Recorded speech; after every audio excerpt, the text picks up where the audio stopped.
boy maybe like a month ago. Okay. So my question for you is, should I cut him? Okay. Because I'm kind of there, but I'm like, I'm trying to give him a chance. Right. But it's been about 2 months. There still are some days, we're not talking every day, but we decided we're going slow. Okay. It's about 1 day a week. But yeah, I've noticed like he doesn't compliment me. It took like till our 6th date to get more than a kiss, like 2, 3. So I don't know. He said he was just going slow, respecting my boundaries, but I'm like, bruh, that with the no compliments, I'm like, I don't even know, like, if you like me at this point, Right. Like, obviously you're still asking me out, but I'm not feeling desired. Right. When he says I did let respect, him know. when you said respecting your boundaries, did you set any boundaries since y'all been dating? No, Okay. no. Okay. All right. And I let him know that, and I said, well, I'd set the boundaries. Like, don't worry about that. If there were. Right. But I don't know. I feel like he's not that interested, and I did tell him that, and he did. So, not yesterday, but the day before, like at night, we were talking about it, and I told him, I noticed you don't compliment me. That plus the, like, no touching, we barely kissed. Mm-hmm. I feel like I just don't know how you see me, Right. And I'm not trying to make you do something you're not comfortable with or doesn't come natural from you. I'm just like letting you know like how that lands on me. And I know like and I told him like we're still trying to see if like whatever effort you're willing to put in is okay with me, and it's not, and I'm still trying to see that. I kind of know already, obviously. Right. But yeah, and then he didn't. So then he said goodnight, and usually when we say goodnight, like we'll talk the whole day, and then we won't usually talk the next day. And he didn't respond to that message. And then today he texted me, "Good morning. I want to see you today." And then I told him, and then he said, "Oh." Then I also had told him like, "I want to know how you feel, obviously." And then in today's message, he's like, "All you got to do is ask me." And then I told him, I did ask you, just didn't answer me. Right. And then he told me, I like you. I enjoy spending time with you. Obviously, it's been 2 months. I'm not even looking for him to be exclusive with me, because obviously I don't know how I feel about him, or I kind of do. But, I don't know. I don't know what to think with this boy. Okay. How old are you two? The only reason I've been giving him this long of a chance is because we're going slow, and going slow is new for me. So I've been giving him like the benefit of the doubt because I'm not familiar to this. I'm familiar to boys and love bombing. Gotcha.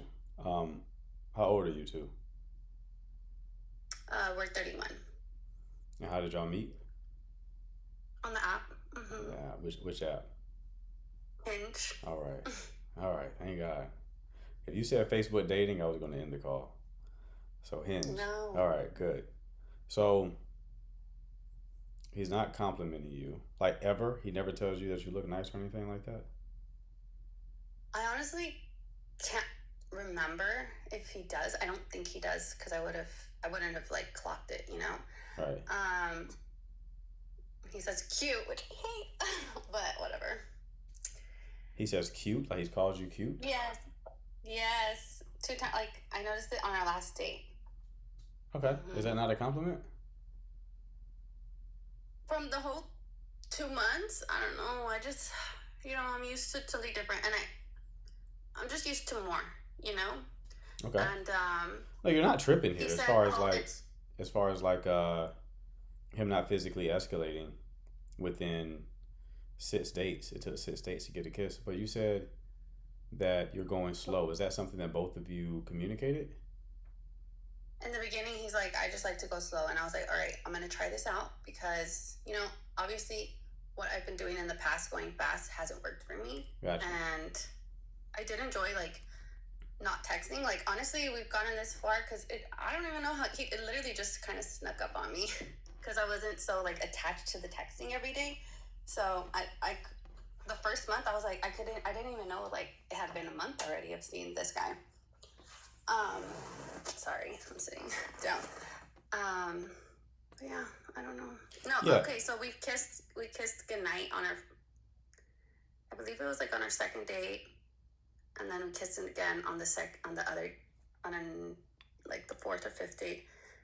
And then on the fifth date, we tried like little make out, but it was it was kind of awkward Why was it awkward? because we had talked about it, like how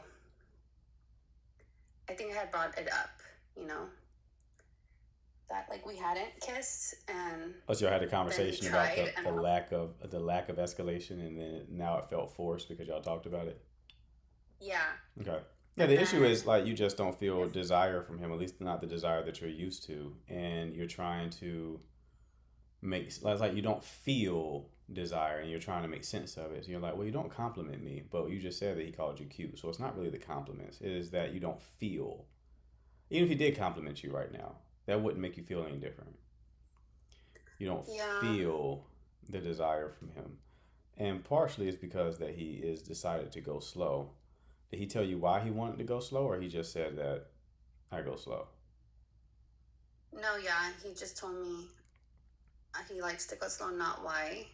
I wish I could Um, like just go into y'all's bodies and be on these dates for you so I can ask the questions. Cause y'all don't be I asking enough know. questions for me.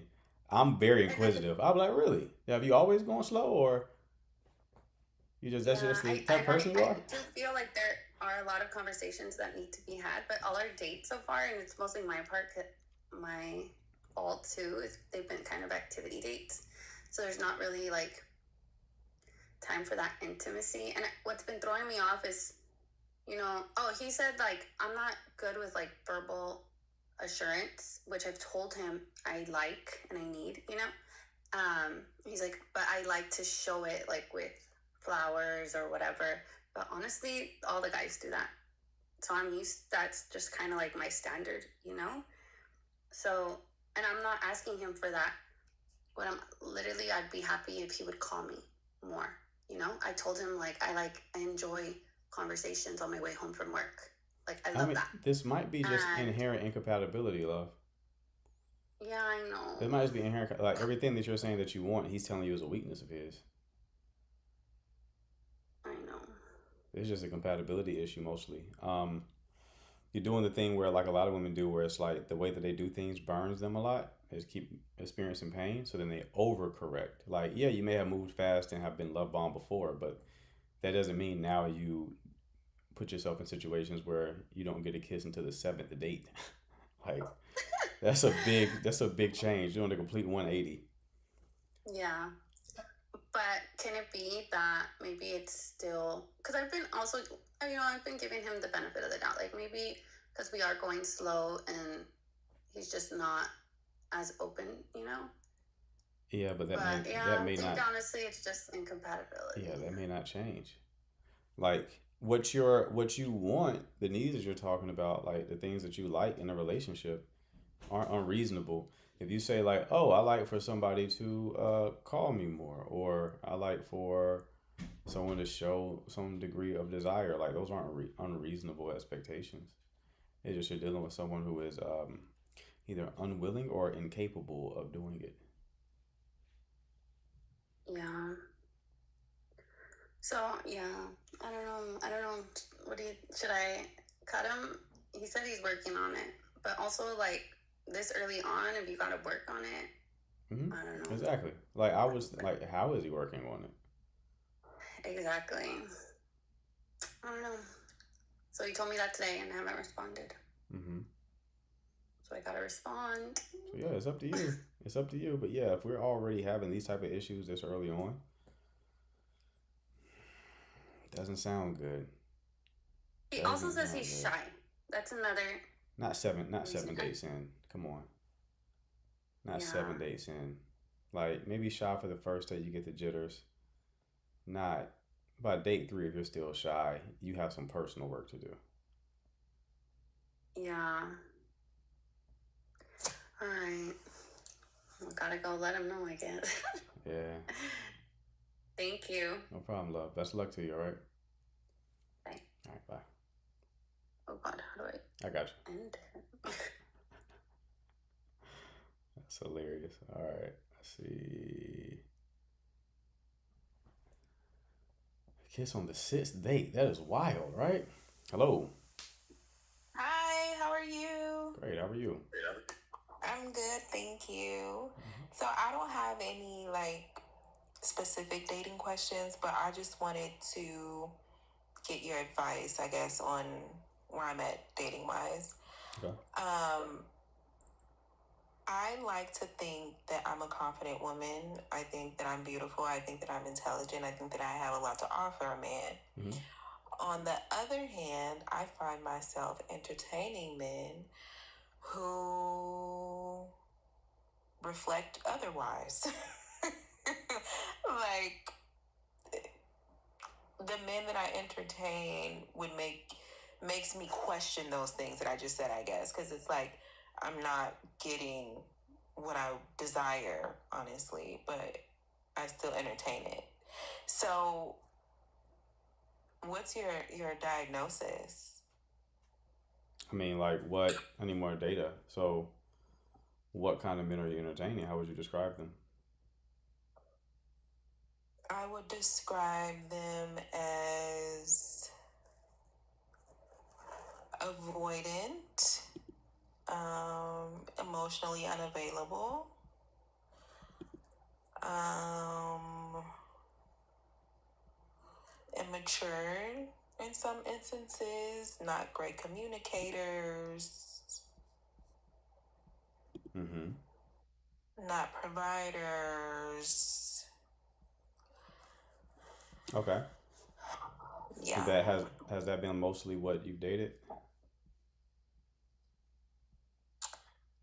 No, I can't say that that makes up most of the population that I've Mm-hmm. dated, but I can say that it's those type of men who I find myself being very attached to. Okay. Okay. Um, when was your last relationship? How long ago?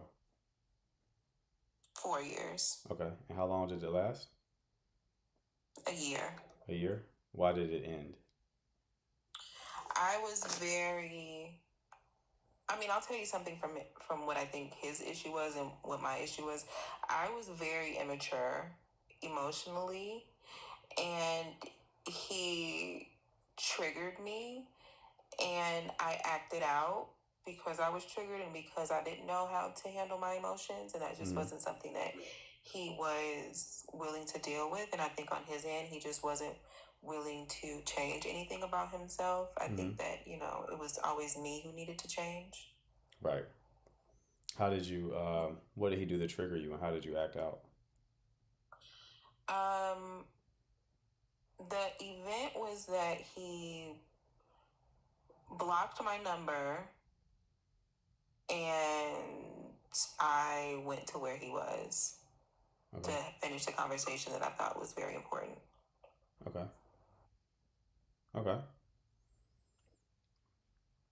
Was it like his job? No, Okay. All right. it was a public. Gotcha. Well, how long was your longest relationship? That was my longest relationship. Okay. How old are you? 32 now. Okay. The relationship before that one, how did that one end?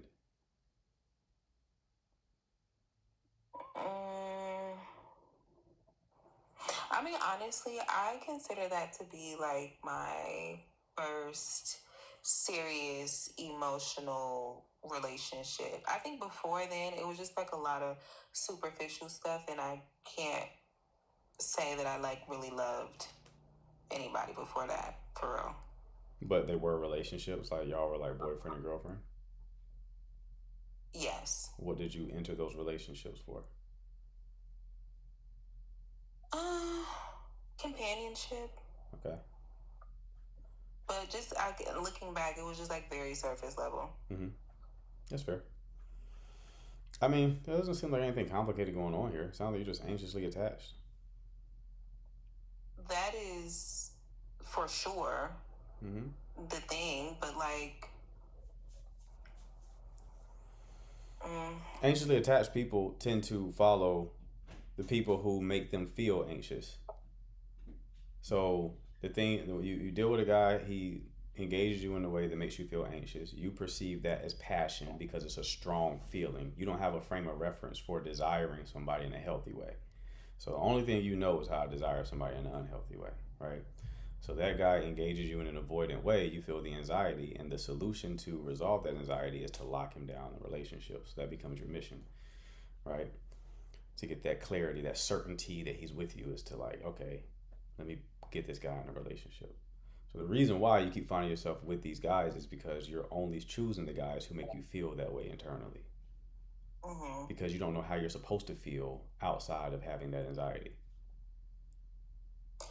So with anxious attachment, with any attachment style, is that something in your opinion that you heal on your own, or can that only be healed in relationship with others? It can only be healed in relationship with others, but you can increase your capacity in solitude. Capacity just means like if you look at it like a spectrum, like you can be like extremely anxious and just like lean anxious, you can like decrease the intensity in isolation, right? But you'll still be anxiously attached until you can actually be in a relationship and find new ways to respond to the triggers. Because what will determine your attachment style is primarily your nervous system, but really it's going to be your behavior. So in other words, if you're an anxiously attached person and you're in a relationship and you still feel that anxiety, but your behavior matches a secure person, you're effectively secure. I got it. Okay. So the growth phase for you is going to be knowing what healthy desire feels like. And the way it feels like is what it feels like is you just genuinely enjoy the person and are curious about them. It's not like anxiety, butterflies. Those are red flags. It is, I just have fun with you. I'm around you, I laugh. I enjoy spending time together. I'm genuinely curious about you. I don't need to feel the anxiety. Now, you may feel anxiety no matter who you connect with, depending on how anxious you are. But you get the distinction. It shouldn't be like filled with anxiety. Yeah, no, and it's not like that. It's definitely more intense with certain people and less intense with others. Right. Okay. You make that shift. You can make that shift. You'll start to choose guys more consciously. You more consciously will choose guys who, are a bit healthier for you. Yeah. Thank you. No problem, love. Best luck to you. Thank you. Have a good night. All right, you too. Bye. All right. Got the anxious attachers in the building. Anxious attachers. All right, who's next? Dory.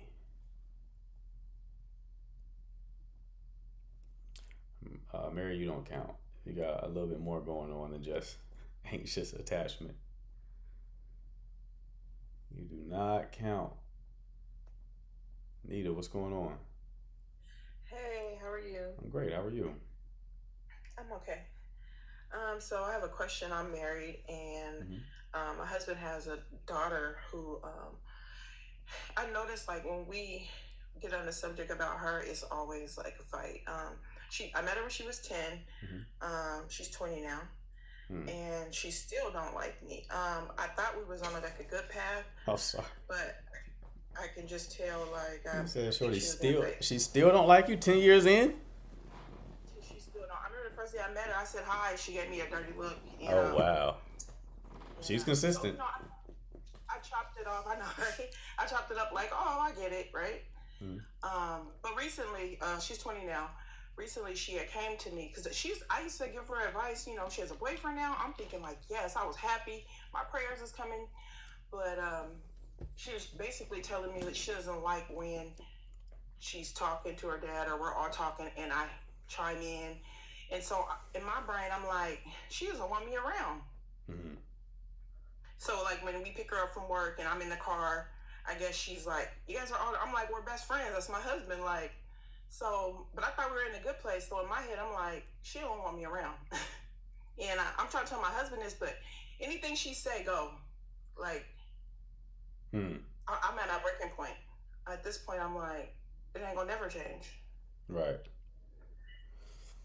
So what's your And I question here, just love? kind of, my question is, should I just walk away? Because I mean, I'm exhausted now. Now I don't have nothing else to. Now he's like, I'm gonna just keep you guys away from each other. That's not what I really want either. But I can't force a relationship with her Right. if she don't want me around. So over the past 10 years, has he tried to facilitate a connection between the two of you? He's tried. He's like, this is my wife, you're my daughter. And I told her one day so she could be secure. I'm like, he's always going to be your dad. I'm not a threat. He's always going to be your dad. Mm-hmm. You know what I mean? But that didn't help. I thought it did for a little bit, but I literally don't know what to do anymore. At this point, I'm just like, I just feel like, because I don't like feeling like I'm, separating their bond. How's his relationship Like, with How's his relationship with her mother? That I know they don't talk. He was married to her mom too, actually. Okay. So is there like Um, contention in that relationship? how they broke up, it was definitely a lot of tension Okay. that I know of from his side. I'd never talked to her before. Okay. So it's like bad blood. Yeah, All yeah. right. I mean, I can tell how these things go a lot of times. It could be, I'm sure the mother is playing into this in some way, shape, or form. The daughter's perspective of you. Or You there have think been so? 10. Now, I'm not saying that with any kind of certainty, but I will say, like, if she doesn't like the father, I know they're really close. When I first met him, I knew they were close because I should have took the red flag as it was when I first got with him. We were going to go pick her up. He made a joke. I thought it was a joke. Now I know it wasn't. He was like, if my daughter don't like you, I'm leaving you. And I was like, what? And and all these years later, I'm like, he was for real. But I mean, he didn't leave. But it's I don't know. yeah. I'm just It's saying, like, a 10-year-old holding a 10-year grudge, I would say it's probably, I don't know, it doesn't feel right that a 10-year-old has that much, like, animosity towards you at 10 without somebody else feeding it to a certain degree. So it's possible, is all I'm saying. I would say it's up to the father to try to facilitate a connection So between I the two told him of too, you. but he doesn't think she does anything wrong. I think it's because she doesn't like my input because I'm a type of person like I would hold her accountable. There was one time when she was like 16 and she lied to a boy saying she was pregnant, and Right. and so I just was like, you should just tell him the truth. That's the right thing to do. I'm a boy. I told her I'm not just saying that because I have twin boys, and I'm like, not because I have sons, but it's the right thing to do. You shouldn't be lying to him. That's not okay. So she brought that up yesterday. She's like when I was 16, and but I'm telling you to do right. I'm not telling you. I never told you to do anything wrong. So in my head, I'm like, this girl does not want me around. 16 telling a boy she's pregnant. What was the Yeah, intent? What was the intention there? I have no idea. She was lying to him and saying that she was pregnant, but she wasn't pregnant. Yeah, that gives me. How much time does she spend with the mother? Is the mother the primary parent? She used to be. He got custody when. Hold on, you broke up. Yeah.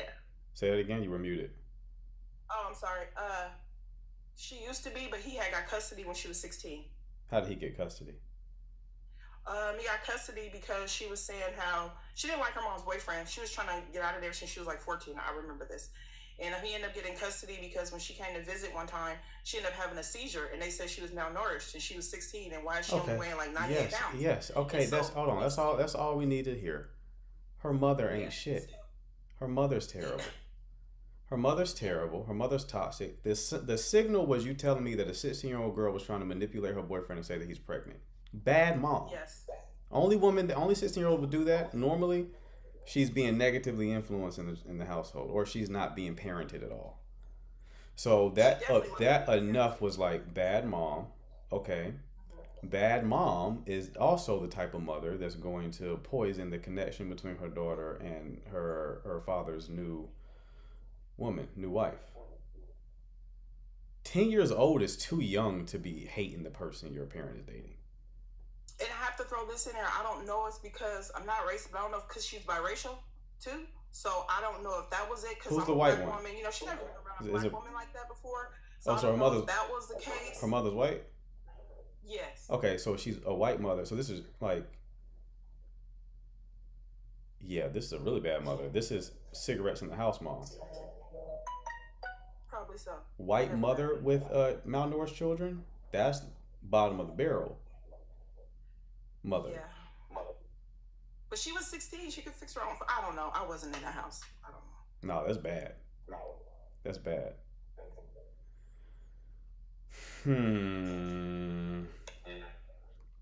It also gives me insight into the husband too, because if she's that trashy, why did he choose somebody that trashy? I think he has dad guilt. Say what? And I think he has dad guilt. And I asked him that, and he's like, no. Because you know they broke up when he said she wasn't even 1 yet when they broke up, but they had been co-parented for a long time. I didn't come along until she was 10. So I was thinking like she always had her alone time with him, like when he would come. And so now there's a person in his life and she just didn't like that. That's what I was thinking. I was thinking like now she's like, I got to share him. Because they're really close. No, I'm sure that's a part of it. It's just not everything. Yeah. It's not everything. No, she has a very shitty mother, and you don't know the extent of how she's been poisoning the well. So, yeah, I mean, it's a tough situation. It's a tough situation. You're not going to be able to force her to like you, but this is, I mean, if you were going to leave, I would have left before she became an adult. I mean, now she's an adult. I thought it was because she will mature, have a boyfriend, but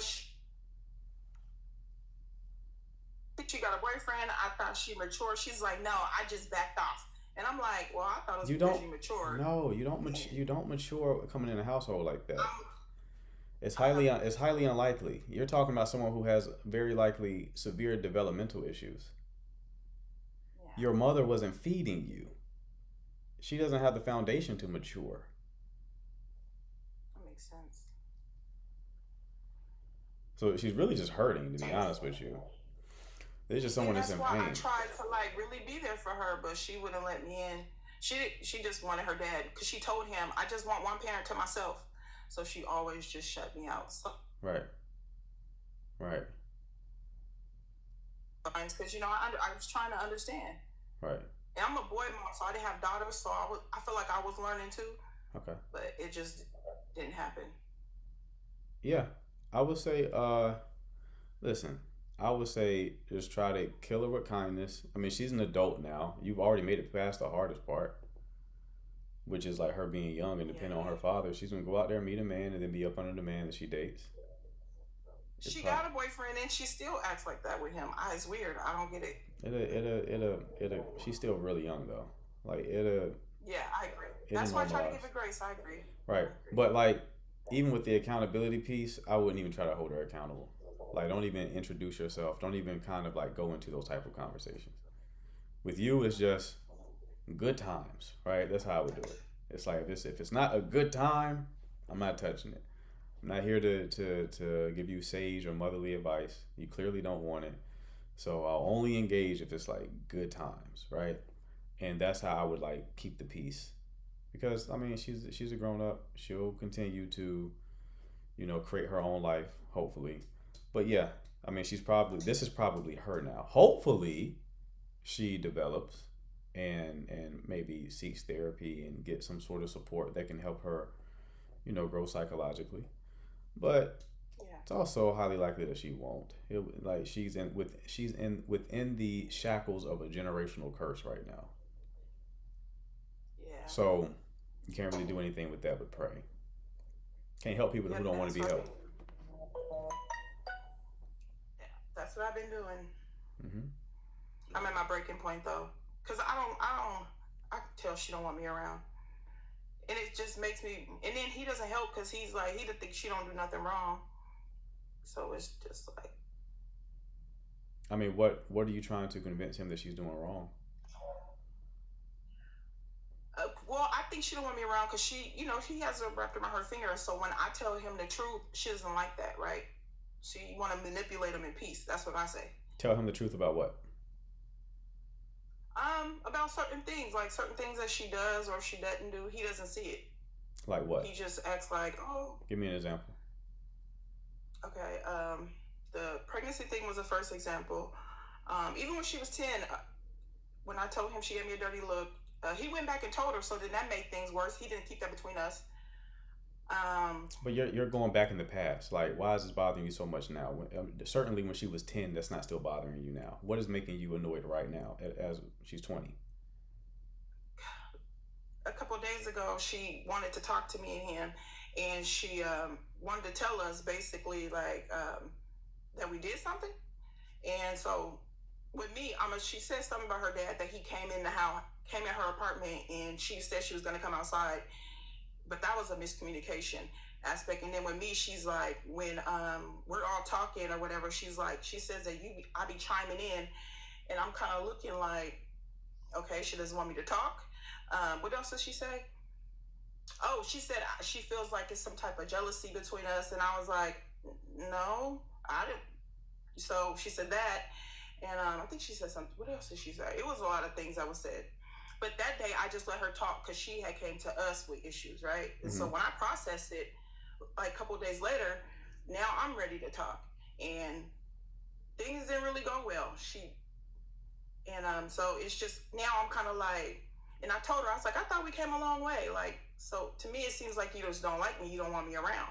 And she didn't say anything. She was quiet. And to me, silence is everything. How silence everything? Because she's not scared to say yes or no. So I think she just didn't want to say, like, yeah, I don't want you around in front of her dad. Okay. So this isn't really about like a consistent you being annoyed with her. All this you're feeling right now is about that last conversation that y'all had. Yes. Okay. So this isn't a constant I just problem. built it up through the years, I would say. Right. Yeah, that's why I would say the whole button in thing, she's probably talking about you trying to give like advice or your 2 cent or your like you said, holding her accountable for certain things. Yeah. Just don't do that. Yes. Just don't do that. You don't have to do that, right? You're not necessarily wrong for doing it, but it's like it's unwise to do it, seeing that you don't cast your pearls before swine, right? So it's like if she ain't trying to hear you, then just pick up on the hint and don't share any kind of wisdom with her. Let her live her life. Even if she's clearly making a mistake, let her do it, especially now because she's grown. Right? That by itself solves the issue. That by itself solves the issue. This is like a war of attrition. Like she's going to develop her own life. She's 20 years old. You're going to see less of her relatively soon. So as long as you hold the line and you don't butt in situations and try to give her some game and you let her naturally drift into this life that she's creating for herself with whoever she connects with romantically, you'll be fine. Okay, thank you. I appreciate it. No problem, love. Best of luck to you. Okay, thanks. Malnourished is crazy. That's crazy.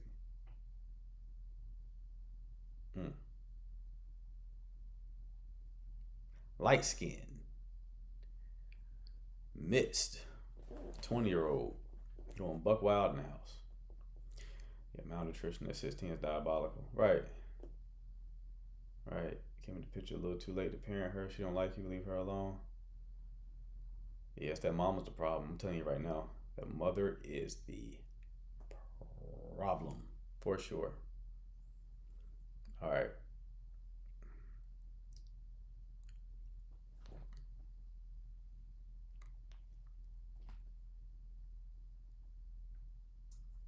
Hello.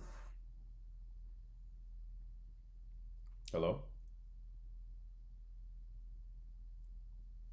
Okay.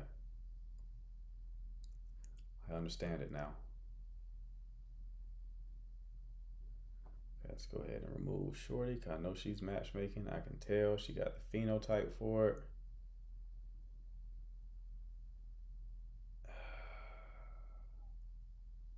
Okay, they drop. Cool.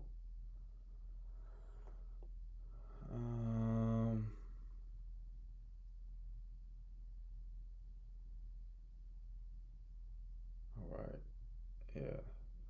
this person too. Okay. Again, people, this is dating and relationship Q&A. If you have a question pertaining to dating and relationships, just request up. I will solve your issue. Always the eyebrows. What about the eyebrows, Danny? So I'm dip. Or do you mean the eyebrows are like the phenotype for matchmaking? You can just tell, man. You can tell from the profile pic. It's like, you look lonely. You have the combination of a look, whereas you're overseas and you're lonely. Absolutely matchmaking. Absolutely. I can tell. I can tell. I think she feels entitled to play stepmom because she's married to the dad.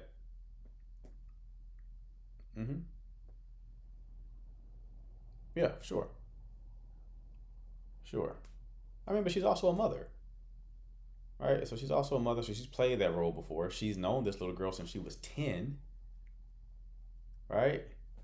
You're right, CC. My apologies. She's known this girl since she was 10. So yeah, you're going to have that kind of orientation to that child. Does a man really love his girlfriend if he emotionally cheats on her? How is he emotionally cheating? How is he emotionally cheating? Inquiring minds would like to know.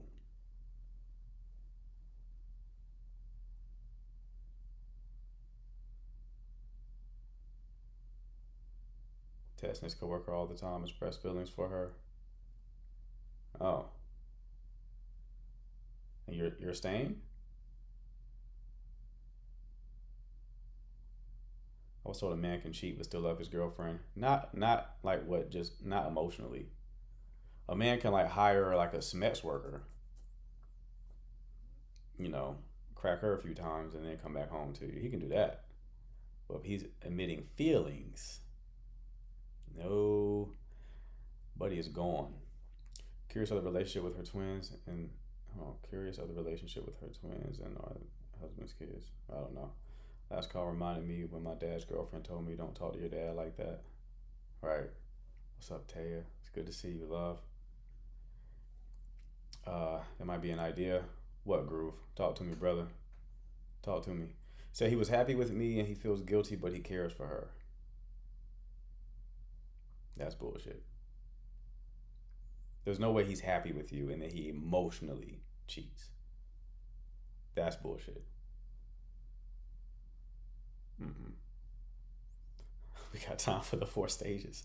I'm not about to go over the 4 stages right now, man. If it's relevant to I will go over the 4 stages after we're done with calls if it's not relevant to any call. I promise you.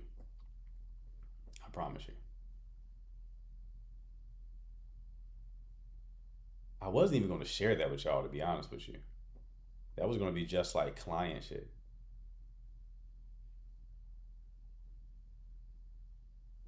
That was just going to be for clients.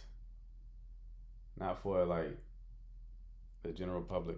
You might as well do a video on the 4 stages. Nah, and people are going to try to use my framework. I don't want to do that. I probably will. That'll probably be in my course.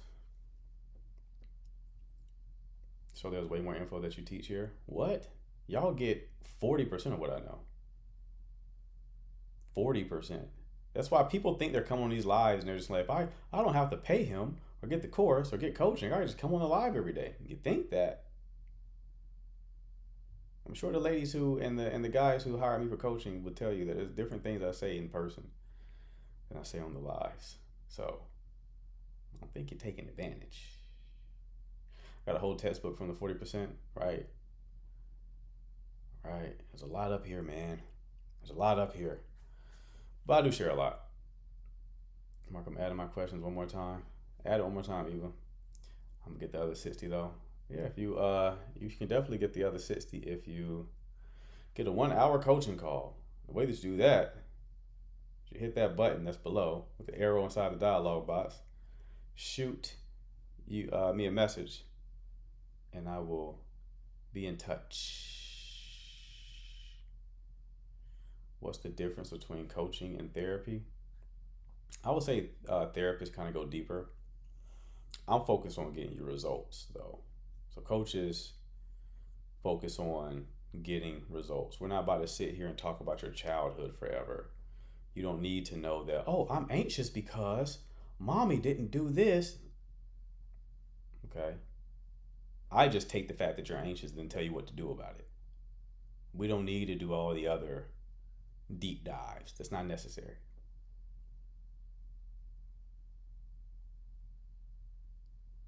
It's not necessary for what I do.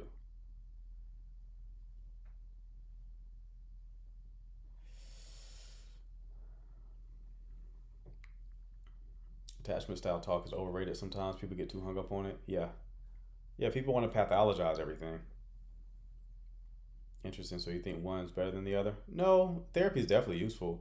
There's like people who come to me who are like fearful avoidant, and they're like they have like deep trauma. I'll point them to therapy. I'm like, you need to get therapy first to go like handle that deeper wound, so you get the proper foundation to where we can build upon that in coaching. So they more like work together. But a lot of times therapy is not going to help you with like actionable steps. They're kind of like they tell therapists not to like directly give advice a lot of the times too, from the therapists that I've talked to. Okay, Chels, what's going on? Hi. How you doing? How are you today? I'm great. How are you? I'm doing well, thank you. So basically, I guess I've been going through a couple of things with this man. The first, was him going. So I kind of understood this because he has like an interesting relationship with his baby mom, and he just doesn't. From what he told me is that he doesn't want to like mess that relationship up because she makes things up in her head. I don't know. I guess he just doesn't want to like mess up what they have going on so that it doesn't ruin like their co-parenting relationship. But I don't know if it's like, I don't know. You know what I mean? Right. Yeah. Also, I feel so there's been instances like things with other guys he doesn't really like me engaging with. Like at work, there was a guy that asked me to braid his hair, which I kind of understood the situation too. It's like he's kind of like, I think I would say like possessive over me. Which I didn't see as like a super bad thing because my past relationship wasn't like there was a huge lack in that kind of department. Like he didn't really care. I could do like pretty much whatever I wanted to. So this is like completely the opposite. And then with the co-parenting relationship thing, like I kind of understand that because I also have a child. So like you want to make sure that that's like, you want to make sure that that's a good relationship. Like I wish I kind of had the relationship that he has with his baby mom with my child's father. But yeah, sorry if I'm confusing you, but yeah, it's a lot. You're good. So what question do you have here? What question do I have? What do you think of this whole thing? Like this whole debacle? I need like a specific question, love.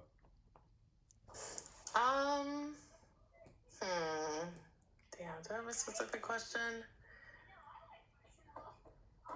Okay, so what do you think of a man going on a trip with his baby mom and the child, and they're like her kind of side of the family, and then his side of the family also, like his brother and stuff like that, and the not the run emojis.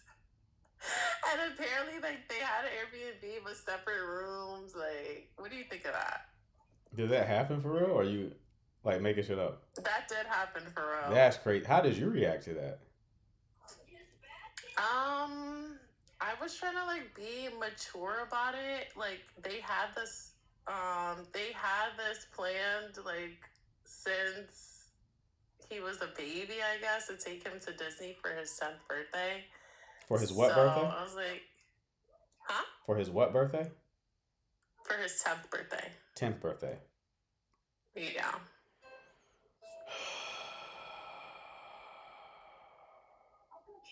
I like get super, it. I don't know. I'm super I get understanding. Yeah, I get it, right? But one, were you like were you able to go?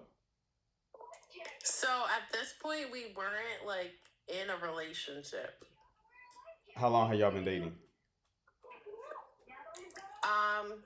So it's been like on and off. We were in a relationship after that, and then he just started like seeing things, I guess, that he didn't trust within me. Like, for instance, the guy at work that wanted me to braid his hair, and then like I brought that to his attention. He's kind of like, why did you bring that to my attention? Like, you should have known, like, where are you gonna do his hair? Like, your house or his house type thing. So yeah. So then after that, we've just been like, it's like a situationship at this point. So y'all not even in a relationship? No, at this point.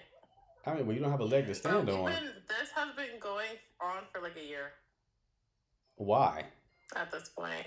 Why has it been going on for a year? I don't know, honestly. Details are missing. I don't know. All right. I mean, what?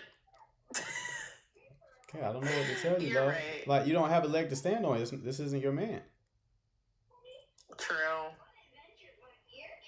But it's like, I feel like he wants me to do everything. Like, he wants my end of it to be like, we're in a relationship. Of kind course. of. Yes. That's the ideal. And it's like, yeah, like, I don't get it. So, am I being played like a fiddle? What do you think?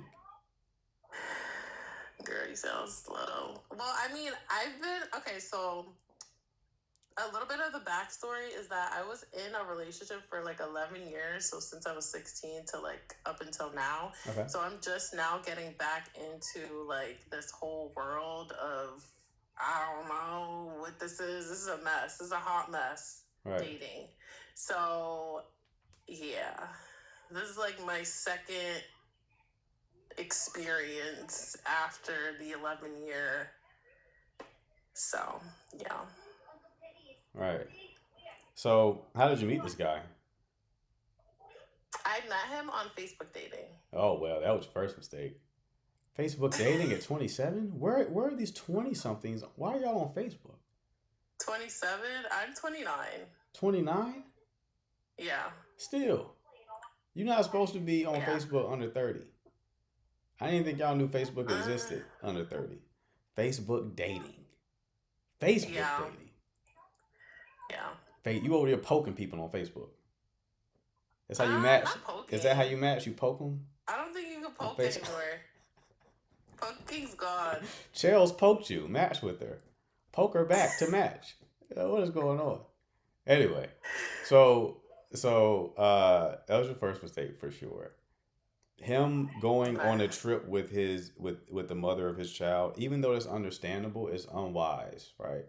It's understandable. I get like, okay, you have a child. I'm going to take my child to Disney World on the 10th birthday. Things don't work out between us, but we don't want him to suffer for that. So we'll all come together. Our families. The thing that kind of makes that trip safer is their families came together to take the child. Yeah. I understand that, but I would still have a problem with it. So it's like, Yeah. I come too then, right? So it's like, that's one way I'll be okay with it. It's like, okay, I will also like to come on that. That's not like making a mature decision. Now, the reason why this is so problematic is because he also was mad about you doing somebody's hair. You can't have that both ways. You can't say, I'm going to go with the mother of my child off somewhere, but how dare you even consider doing somebody's hair? Yeah, that's true. No. Can't have it both ways. You cannot have it both ways. I do have to work on my boundaries. If you want me to trust you like that, then you got to trust me like that. You can't have one-sided trust. You want me to trust you, but then you know, giving me the side eye when I haven't given you reason, at least none that you share with me, for him not to trust you. Yeah, that makes sense. Right. So yeah, I would leave this alone for sure. Okay. Damn it. Yeah, that means end this situation. I would end the situation. Like, I don't want to. Huh? I said I would end the situationship and keep it moving, just to be clear. But what were you about to say? It's like, it just sucks because I just don't really like kind of, I guess I don't really like dating. Like, I just wish I could just find somebody and then just be done. I don't want, like, really like dating and stuff like that. I really don't, honestly.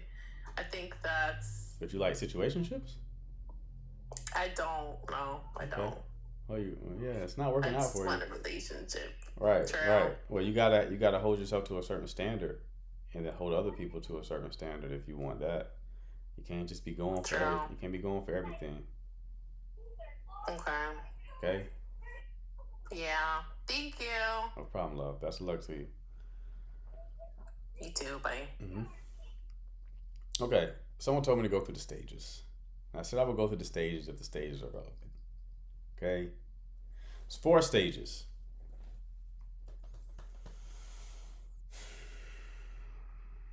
Four stages both men and women occupy in terms of development, right? Stage 1, as you progress up the stages. Stop ending relationship. What are you talking about, CC? Oh, stop ending relationships. That wasn't a relationship. That was a situationship. So as you move up the stages within the stages, you start to become a lot more conscious, and you start to have more agency over how you feel internally, right? So what I mean by that is there's a concept called internal supply and external supply, meaning your sense of okayness, the way that you feel okay, can be generated externally through external supply or internally through internal supply. Okay? As you go up the stages, you start generating more internal supply and need less external supply, meaning the way that you feel okay as you move up the stages has nothing to do with what is going on externally. So someone who is at stage 1 is totally oriented around external supply. The way that they feel internally is 100% dictated by how other people or how the person they are in a relationship with is engaging them, right? So we have someone who's anxiously attached, a woman who's anxiously attached in a relationship.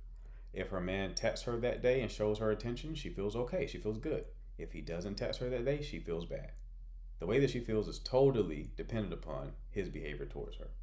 Okay? People who are at stage 1 they don't second guess their attachment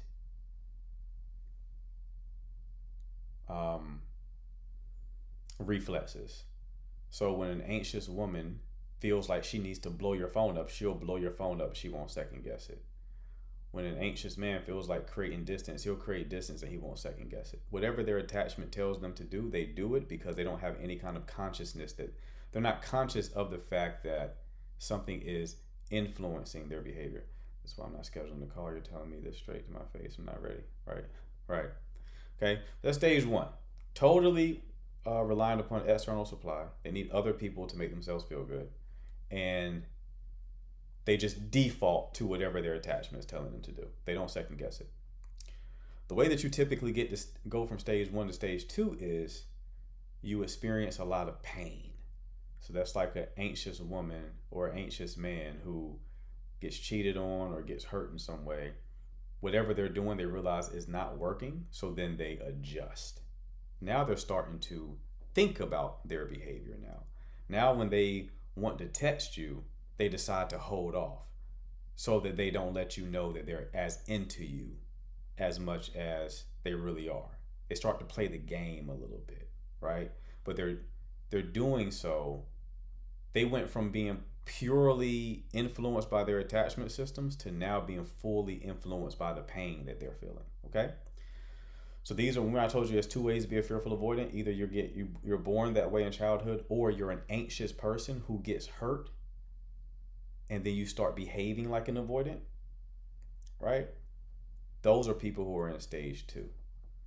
The people who are in stage 2 typically will find the red pill, or they'll find the female equivalent like Shira 7. Those are all stage 2 people. Those are all stage 2 people. Those are all stage 2 people. Hold on, Maz. Let's not bring anybody up right now. Those are all stage 2 people, okay? But they're playing the game defensively. They still need a lot of external supply, though. They still are 100% fixated on external supply for the most part.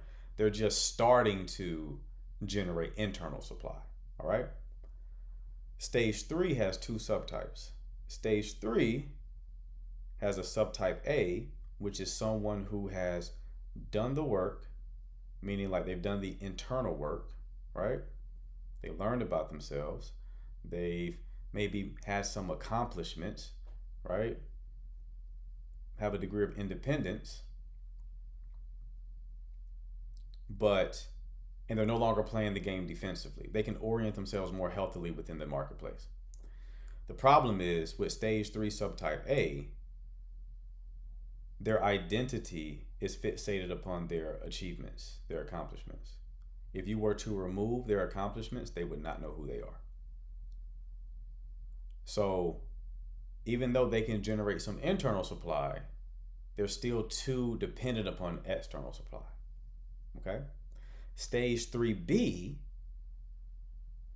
has also done the work like stage 3A, but stage 3B is not really dependent upon external supply. The person is a little bit, but that is a very healthy place to be. Stage 3B is a very healthy place to be. When you're at stage 3B, you're operating at a very high level in the dating marketplace, okay? And then stage 4 is just like you've like reached enlightenment from a dating perspective. From like a relationship perspective, you're like you don't care about anybody's opinion. You're 100% internal supply. You're good. It doesn't matter. You're probably a phenomenal person to be in a relationship with. So when I work with go on these coaching calls, I'm not stage 4. I'm 3B. I can get you to 3B. I can't get you to 4. I can't get you to 4 until I get to 4. I only will be able to get to 4 if I get into a relationship. No, you're not, Tay. You're not stage 4. I would only be able to get there if I get into a relationship and I'm able to like test it and make sure like I know how to orient myself. So when I coach people, part of what I'm thinking of is like what stage they're at and what they need to move to the next stage. So those are the stages that y'all kept forcing me to talk about. I'm not repeating Mary. This is my last time talking about it too. I've been giving that speech like 3 times. But yes, that is the framework that will help you kind of identify where you're at and what like the next stage looks like for you. Now you can go from stage 1, you can jump stage 2 and go from stage 1 to stage 3.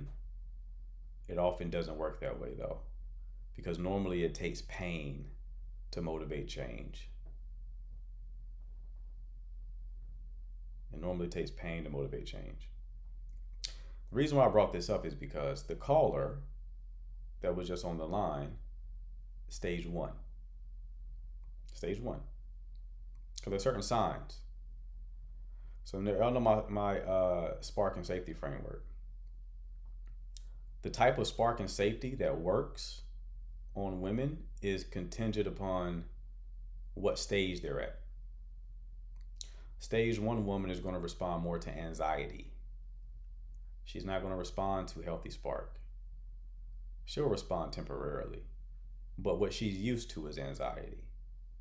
So if you're not giving her anxiety, this is why guys say being a good guy doesn't work. The reason why they say that is because most people are stage 1, stage 2. Most people, the vast majority of people are stage 1, stage 2. So if you're a guy who's done a lot of work on yourself and you become more healthy, and most women are stage 1, stage 2, meaning they likely respond to anxiety from a spark perspective, yeah, you're probably going to be like, oh, this shit don't work, right? But if you go the red pill route, which teaches you how to generate anxiety, you're going to be like, this shit really works. This red pill shit really works. Yeah, because they're telling you how to effectively deal with damaged or immature women, which happens to be most of them. Right? For safety, a stage 1 woman looks at, she gets safety from financial provisioning, some degree of emotional connection, but also being controlling. Remember what Cheryl said? The guy who she's with right now is kind of jealous, and she kind of likes that because the previous guy wasn't really for her like that, right?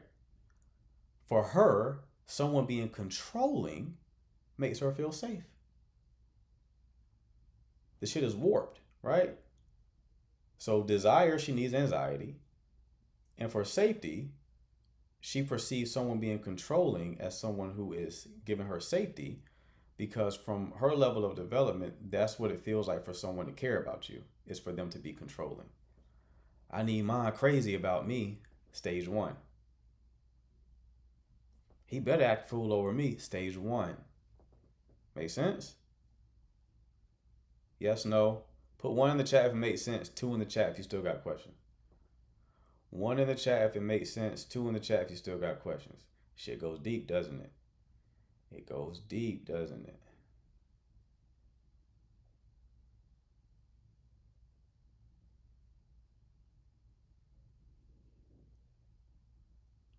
Cece, what question do you have?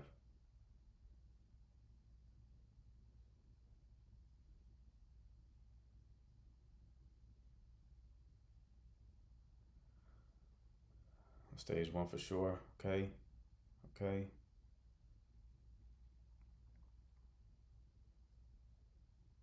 Right.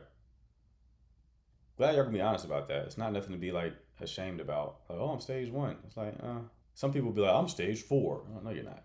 Fuck out of here. You're not. If you were stage 4, you would not be watching this live, probably. You wouldn't need to for 1. You wouldn't care to for 2. So none of you are stage 4. So we can go ahead and drop that. Stage 1 sound like a Rod Wave concert.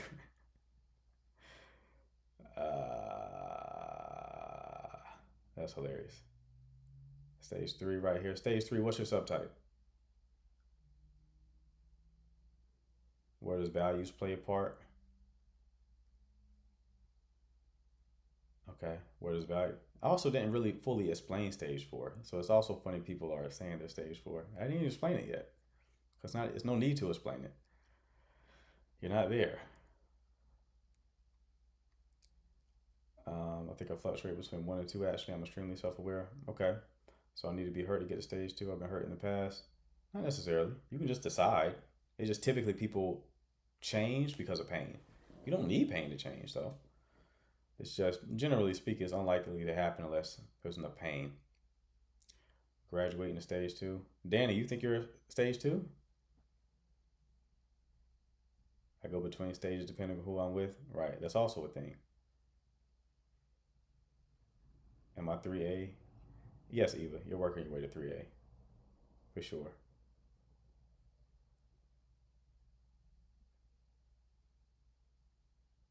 Okay. Okay. Closer to 3A, but I'm starting to transition to 3B. Do y'all want to know how to go up the stages? Put a 1 in the chat if y'all want to know how to go up the stages. Put a 2 in the chat if you just want me to take new calls. Put a 1 in the chat if you want to know how to progress up the stages. Put a 2 in the chat if you want me to take more calls. Okay, we got 1, 2, we got 1, 2, okay, 2, a lot of 1s, 2, okay, cool. Okay. Then we got mostly 1s. All right, perfect. So if you want me to tell you how to do it, book your 1-hour coaching call.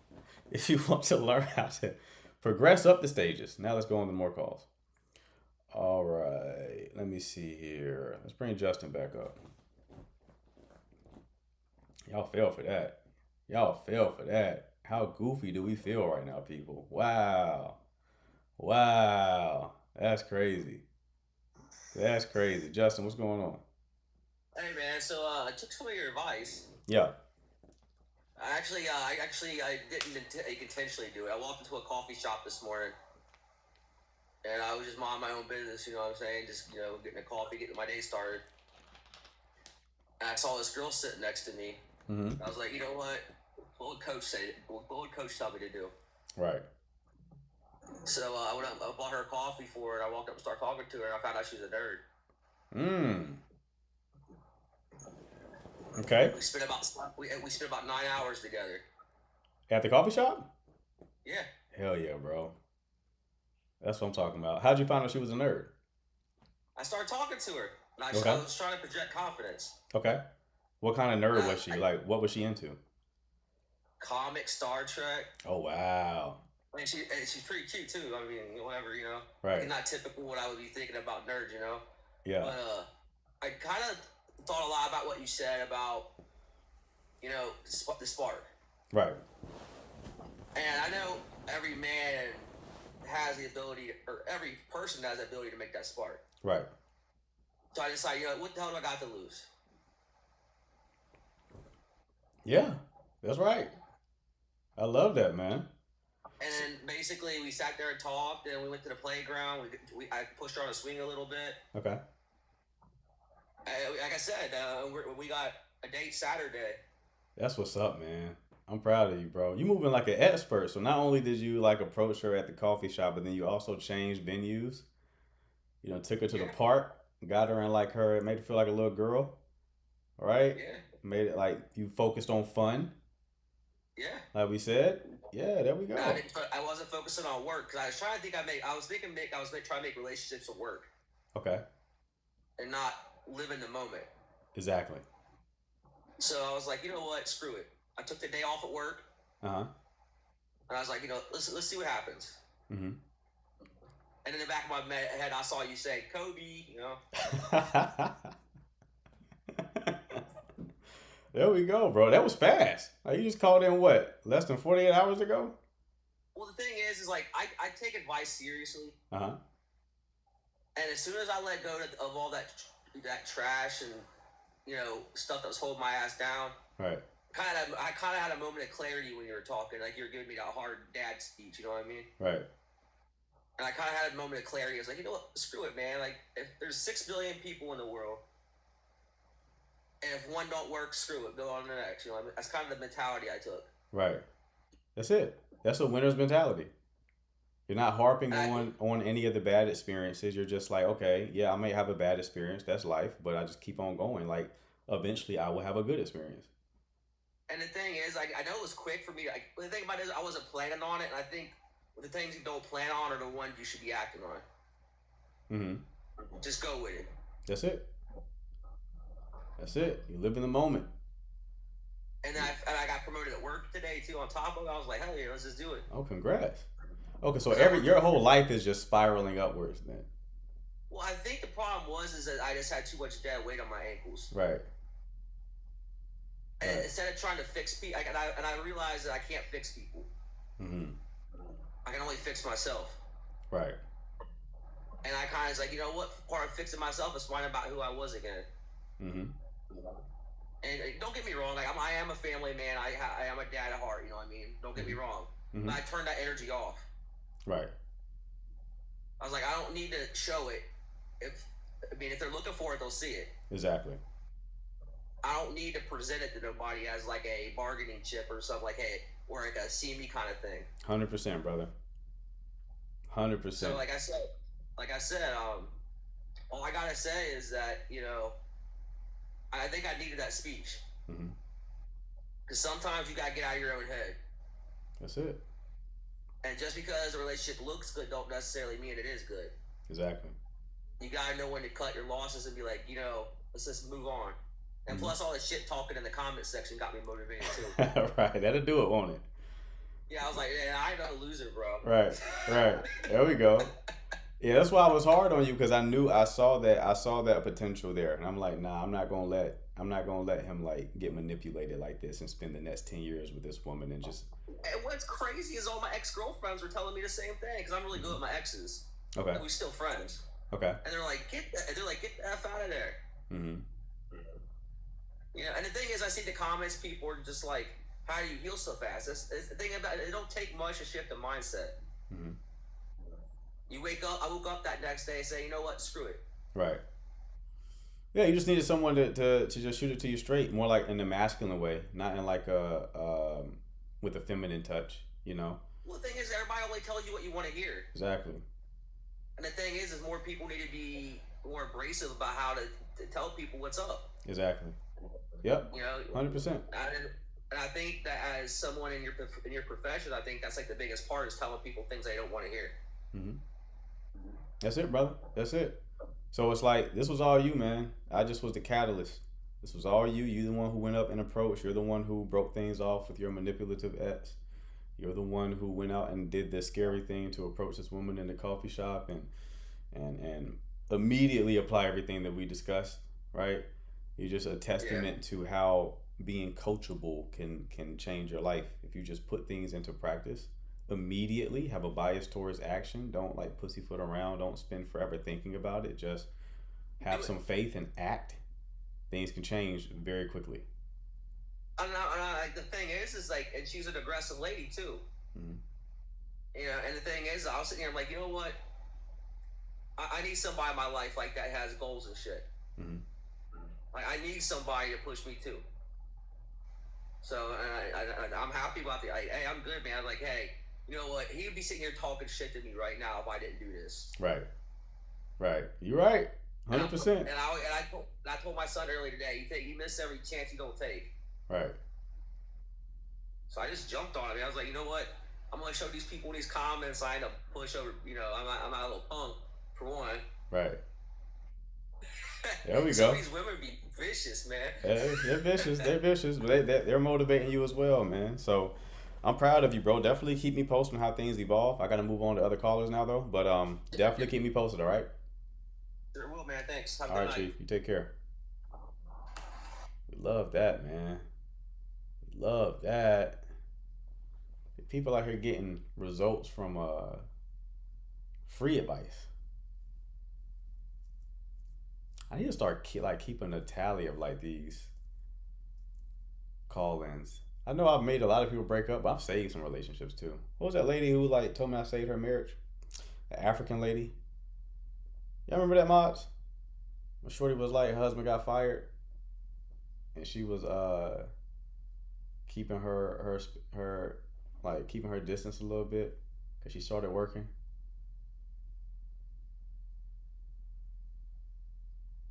Oh yeah, wanting to spice things up. Yeah, I gotta start keeping a tally just for marketing purposes. I'll be out here just fucking, I'm like Robin Hood in this bitch. All right, let's keep it moving.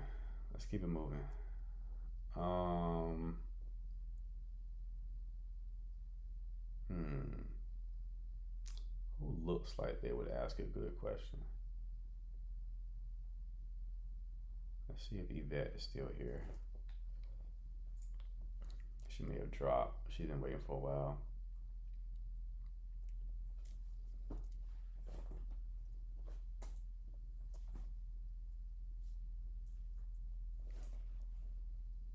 Whoa. Humble, what's going on?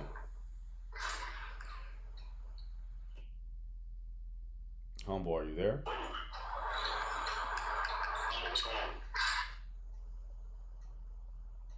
Okay. Let's see if Leo and Yvette connect.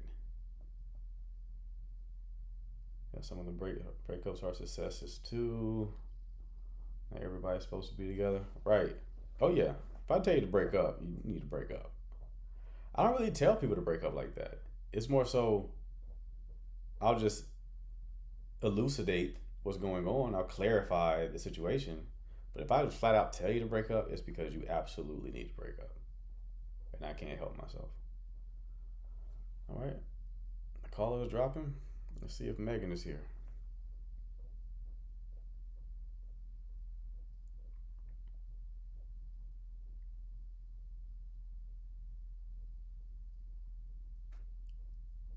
Hello.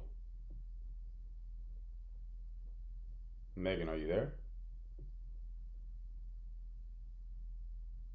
All right.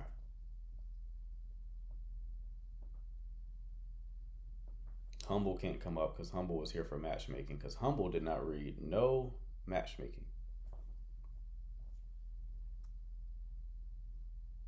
Humble didn't. Humble got to start reading.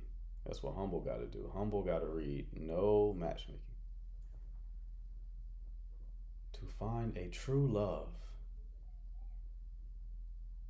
To find. Do you think this is Disney World, motherfucker?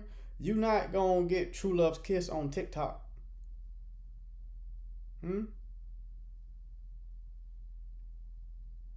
This ain't Sleeping Beauty. What are you talking about? To find true love. Do I look like Walt Disney? Do I look like Walt Disney? Hell no. Chill out.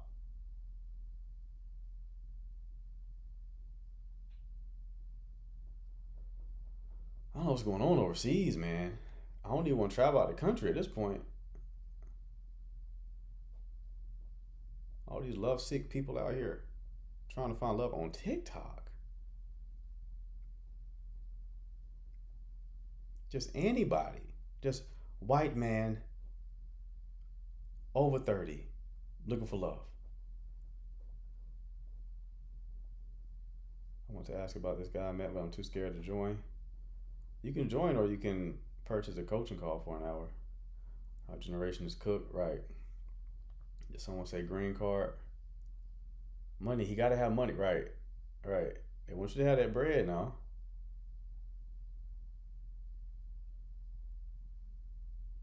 They want you to have that bread. Looking for a rich man. You think it's that easy? I was looking for someone to get his money to. Oh, my name is Timmy. I'm from Texas. Let's connect. I don't even like all this money. It's yours. What be going on with him, man? Anyway, we're about to shut down callers because the callers are getting on my nerves. He's matchmaking. So, I've got roughly 2 minutes for people to call before I shut callers down, and then just answer questions in the chat. Okay? So when that clock strikes 10:41 p.m., calls will be shut down. So if you want to call, this is your opportunity. These women in the States don't want to take my money. I'm happy to give it to you for nothing. Right. Like, what is the thought process, man? What are we thinking about? What are we thinking about?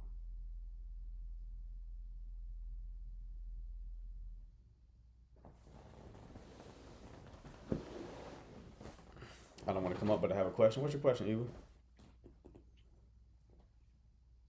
What is your question? Oh, CJ want to come up.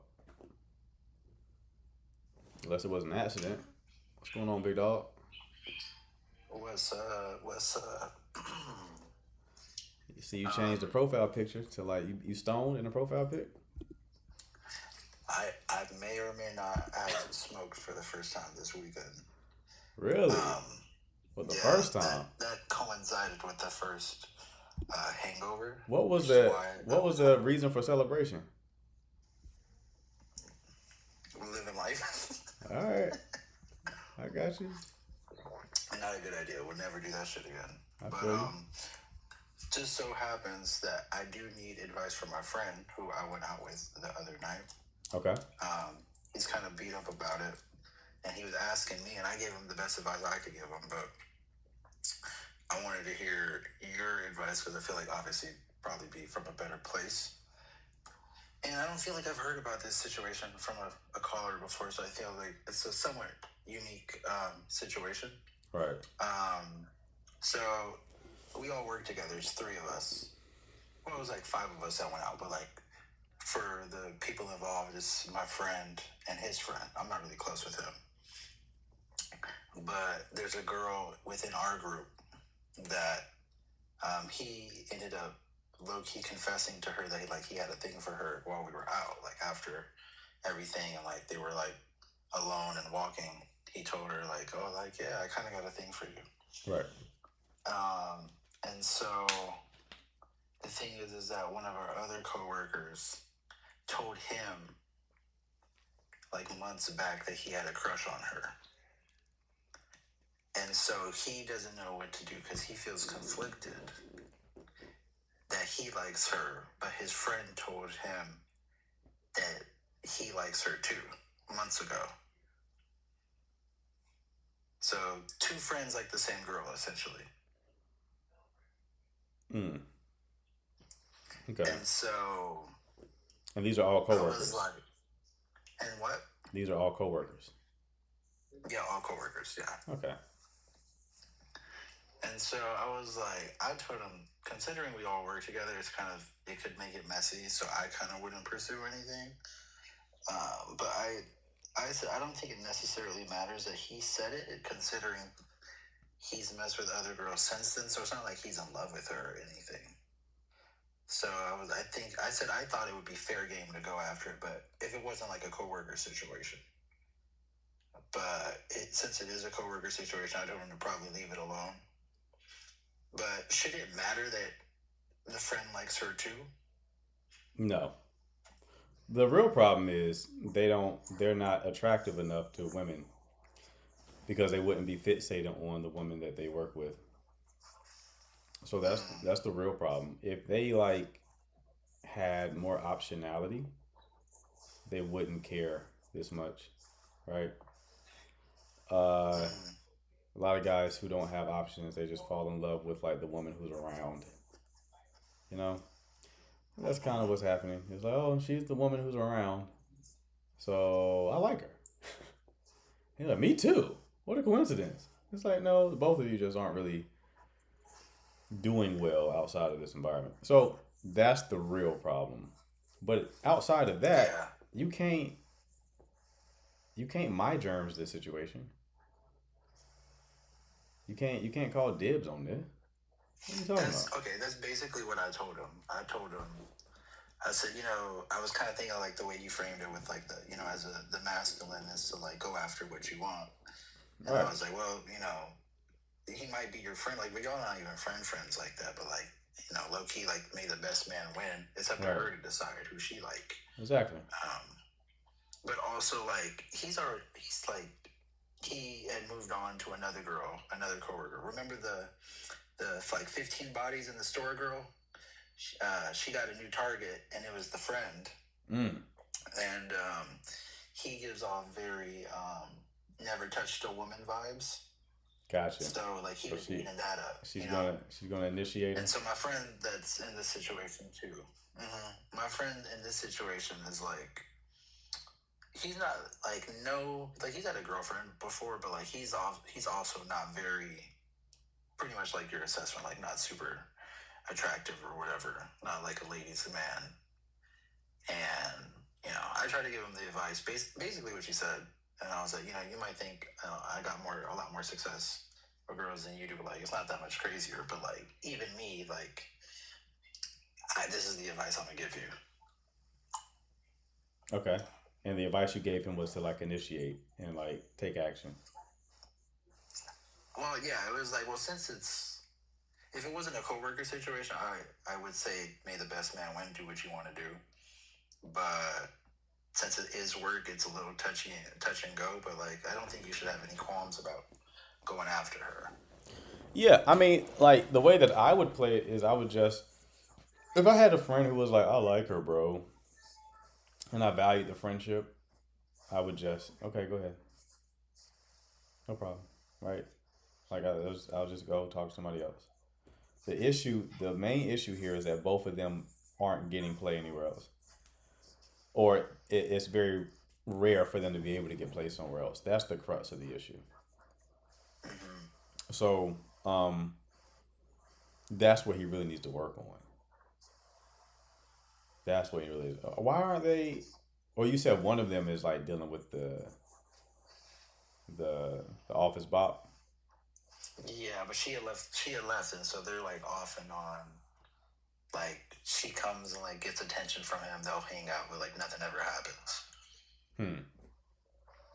Oh, so he doesn't go like that. He doesn't go all the way with her. Unattractive. Nah, nah. They're hanging out like one on one and stuff, but like He don't know what to do with it. Allegedly, he's not getting anything in return. Right. Okay. Gotcha. All right. Yeah, I mean that's really all it is. It's like, what's more important to you? Is getting this woman potentially, or does he even know that Shorty's feeling him?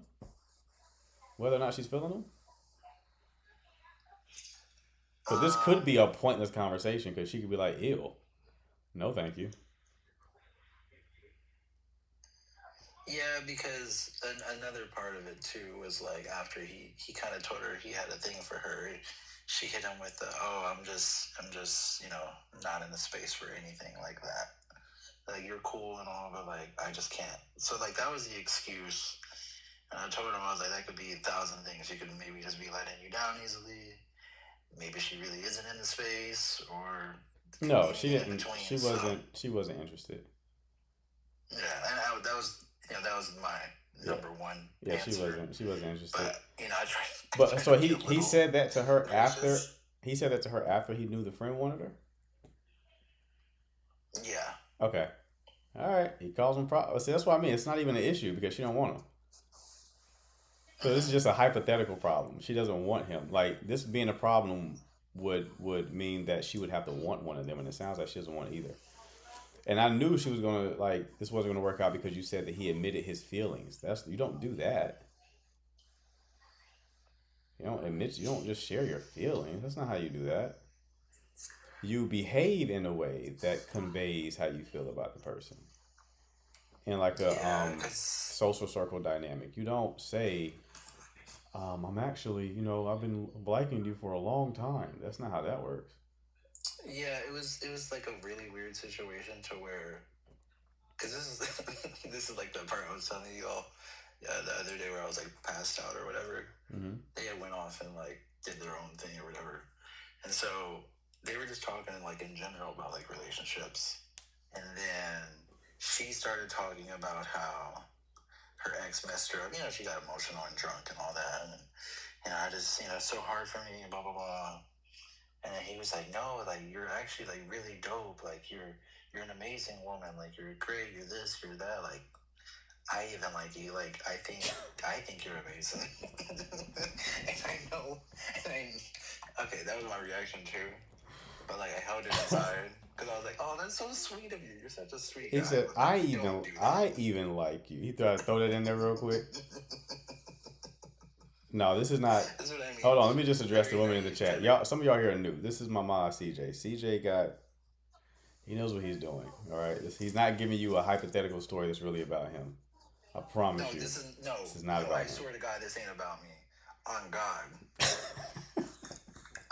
On God, this ain't about me. And I'm not even religious, but on God. But yeah, confessing your feelings, bro, like to a friend that you in a friend zone with, that ain't how you do it. That's movie shit, bro. That's like watching Spider-Man trying to get Mary Jane. Like, that's not how you do it. That's not how you do it. I have a video. Like, I have videos and all this stuff. I had a video on, like, the different, like, levels of the friend zone and which ones are workable and which ones are not. And depending on which phase you are in, what to do to potentially exit it. I be telling people, just watch the content. All the game is there. But, yeah, that whole, like, admitting, that's not what you do. It's completely. Yeah, I was thinking about sending him a link to the channel, but I was like, I'll just get the advice for him and then give it to him. Because I don't even think he's at that stage yet. He needs... How she look? How she look? What she look like? I'll tell you this. You ever heard the phrase like a coworker 7? Or Office 7? It's like one of them. It's like if you seen her on the street, you'd be like, oh, she's cool. But like, that's a very real thing, though. The coworker you get 2 points on the scale. With a coworker. Well, if she's a 7 at work, that's rough. Yeah, like if I seen her on the street, I'd be like, oh, she cool. Mm-hmm. But like coworker, it's like, oh, she's the prettiest girl here. I mean, the bar is in hell, but like, Right. she's the prettiest girl in the store. Yes, because you feel like comparing her to the janitor. It's just contrast and scarcity. But it's like, yeah, that's unfortunate. What about the bop? What is the office bop look like? You want to know something really, really funny on the lowest of keys? What? Low-key looks like me. Everyone says she looks like a girl version of me. Everyone thinks we related, which is the funniest thing. So what? Okay, so like, what is she? Now I feel weird asking the question. What would you put her on, like the office scale? The office Bob or the office The office bop. 7? Office Bob. What would you put her on the scale? That's a hard thing to say because low key she has some things about her that make her my type. I wouldn't say necessarily. What things about her make her your type? Like a 6. I give her a 6. Office 6? She petite.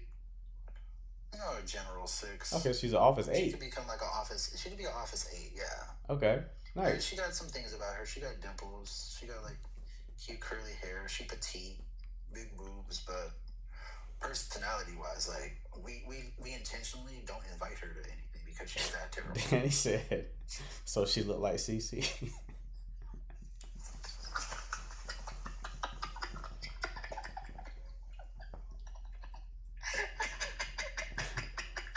Danny's hilarious, bro.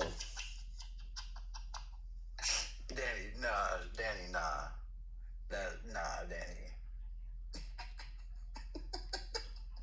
Cece, you out here looking like the office That bop, snuck man. up on me. Oh my god, that snuck up on me. Danny, you're hilarious. How she catch Oh, it straight. shit. But yeah, that's her. That's hilarious.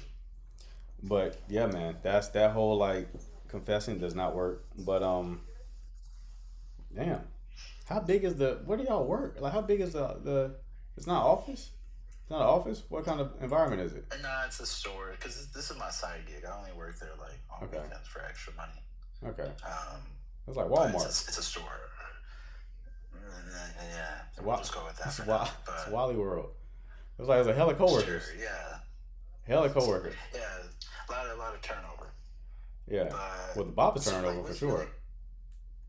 Well, so like, what's your general like thoughts on like if friends are interested in the same girl? Because I don't feel like I've heard about. That's why I said I don't feel like that situation's come up before. Like, yeah, I would just. You don't really run into this problem as an adult, to be honest with you.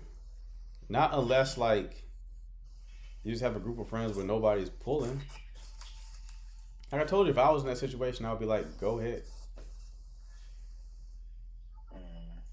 Right? Like, go ahead. For one, if I was interested in her, I would have already shot. That's me. Right, and also the thing for this girl with him, it's like a newfound thing. It's like it's kind of developed over time, especially since we've been hanging out all together. Right. Like we've been going out and hanging out and all that stuff. And so I think it's kind of like the proximity thing, like multiplied or whatever. Right. And I think he just realized like, oh, you are really dope. Like especially being outside with her instead of just being like coworkers. Yeah, this is why this is the perfect reason why I always say the static environment is the way forward. Right? Static environment. Like, you get around somebody long enough, you start to see them for who they really are, right? Maybe you weren't sold on them when you just like do the real quick sniff test. If y'all were out and about, like just in a dynamic environment where you saw them one time and it's like they weren't doing it for you. But like the coworker rating scale where it's like judged off of a curve is partially due to scarcity, but it's also partially due to the fact that sometimes people become genuinely more attractive as you see more of their personality and get a feel of their vibe and their energy and really see them for real, like take all of them in. I feel like that applies to me too. I feel like I usually warm up to people. Mm-hmm. Yeah, so this is a perfect example of like why I always recommend that approach, and not to just like hop on dating apps or slide into somebody's DMs or try to hit on someone at the bar. It's like the better approach is going to be the static environment.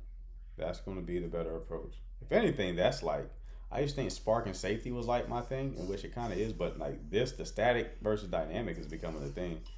That's what people are getting most results with. Is just idea of let me have a community approach to how I meet people romantically.